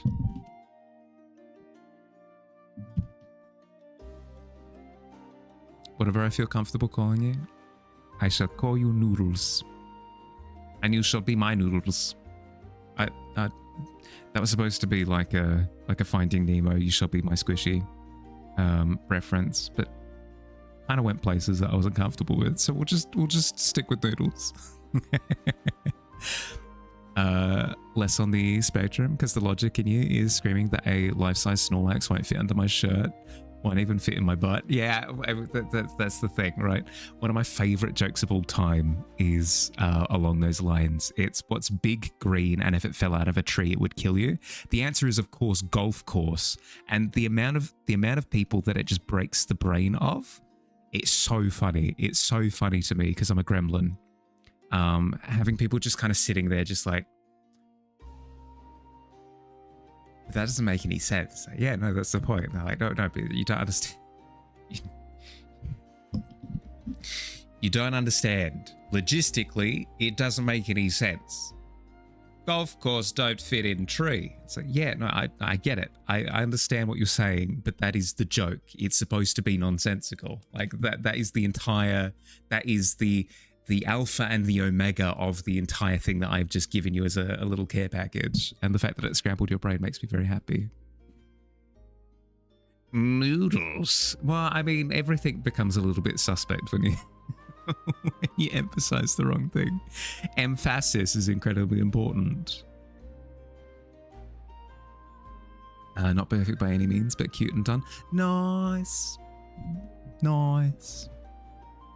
You love jokes like that? Just can't control the autism? Yeah. Don't get me wrong, like the amount of times where I see something and I go, oh, here I go again. We were talking about it the other day with the different theirs, right? You've never seen that scene? Yeah, it's my ranting board. I need to update a couple of things about it. I do have it set up like a smart board where I can like draw things on the bounty board behind me, but it's a little scuffed at the moment. I need to fix it. Let's have a look at the let's have a look at the quest, shall we? We have a quest handed from Kit. Oh, let's have a look. Okay, so what was the prompt? It was Jam the Bard wants a new pet from an ant's eye view. Okay.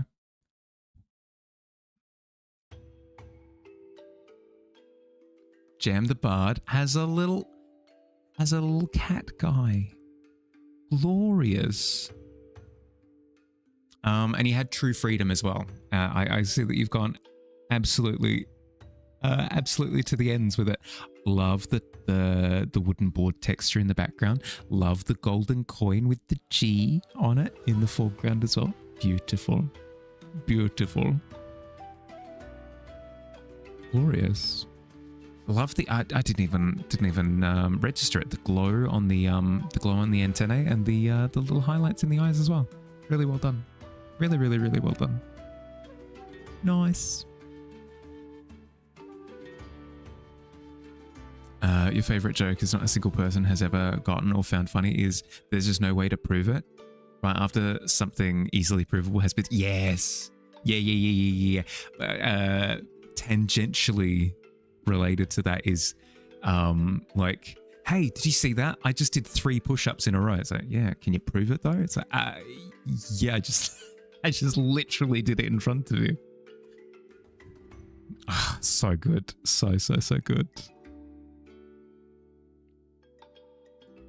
Who's on first type jokes? Yeah. Yep. The nonsensical ones. There's no way to tell. Yeah. But if only there was a way to prove it. Lena Deercat.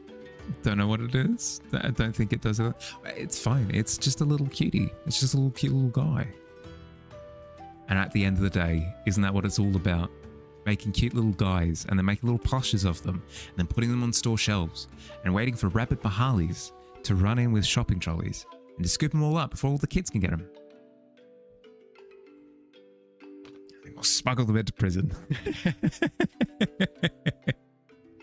All of them. Literally all of them.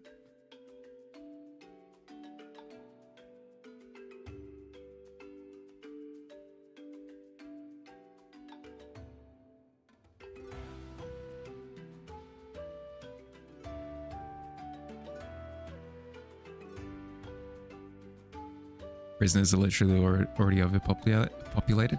Yeah, but like, I don't know. I'll be sneaky. I'll be sneaky about it. They won't even notice. Actually, I'll use that as an excuse. I'll stuff my bed full of plushies, and they'll be like, "Wait a second, who's that over in the corner there?" I'll be like, it's an extra inmate that we just got in this morning. Don't mind him. He's all tuckered out.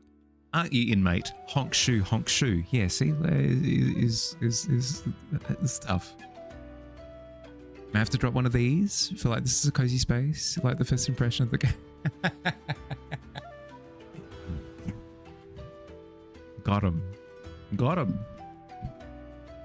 We got him. Easy done. Thank you, Noodles, for the follow. Welcome to the tavern. Hope you enjoy your stay. I'm glad that you enjoyed the little camera trick. It's fun. It's fun to use as well. Highly recommend. Harley uses his lanky body to cover a Snorlax that covers the whole blank wall. as the poster for me to scrape my way out of prison using a spoon. Correct, yeah.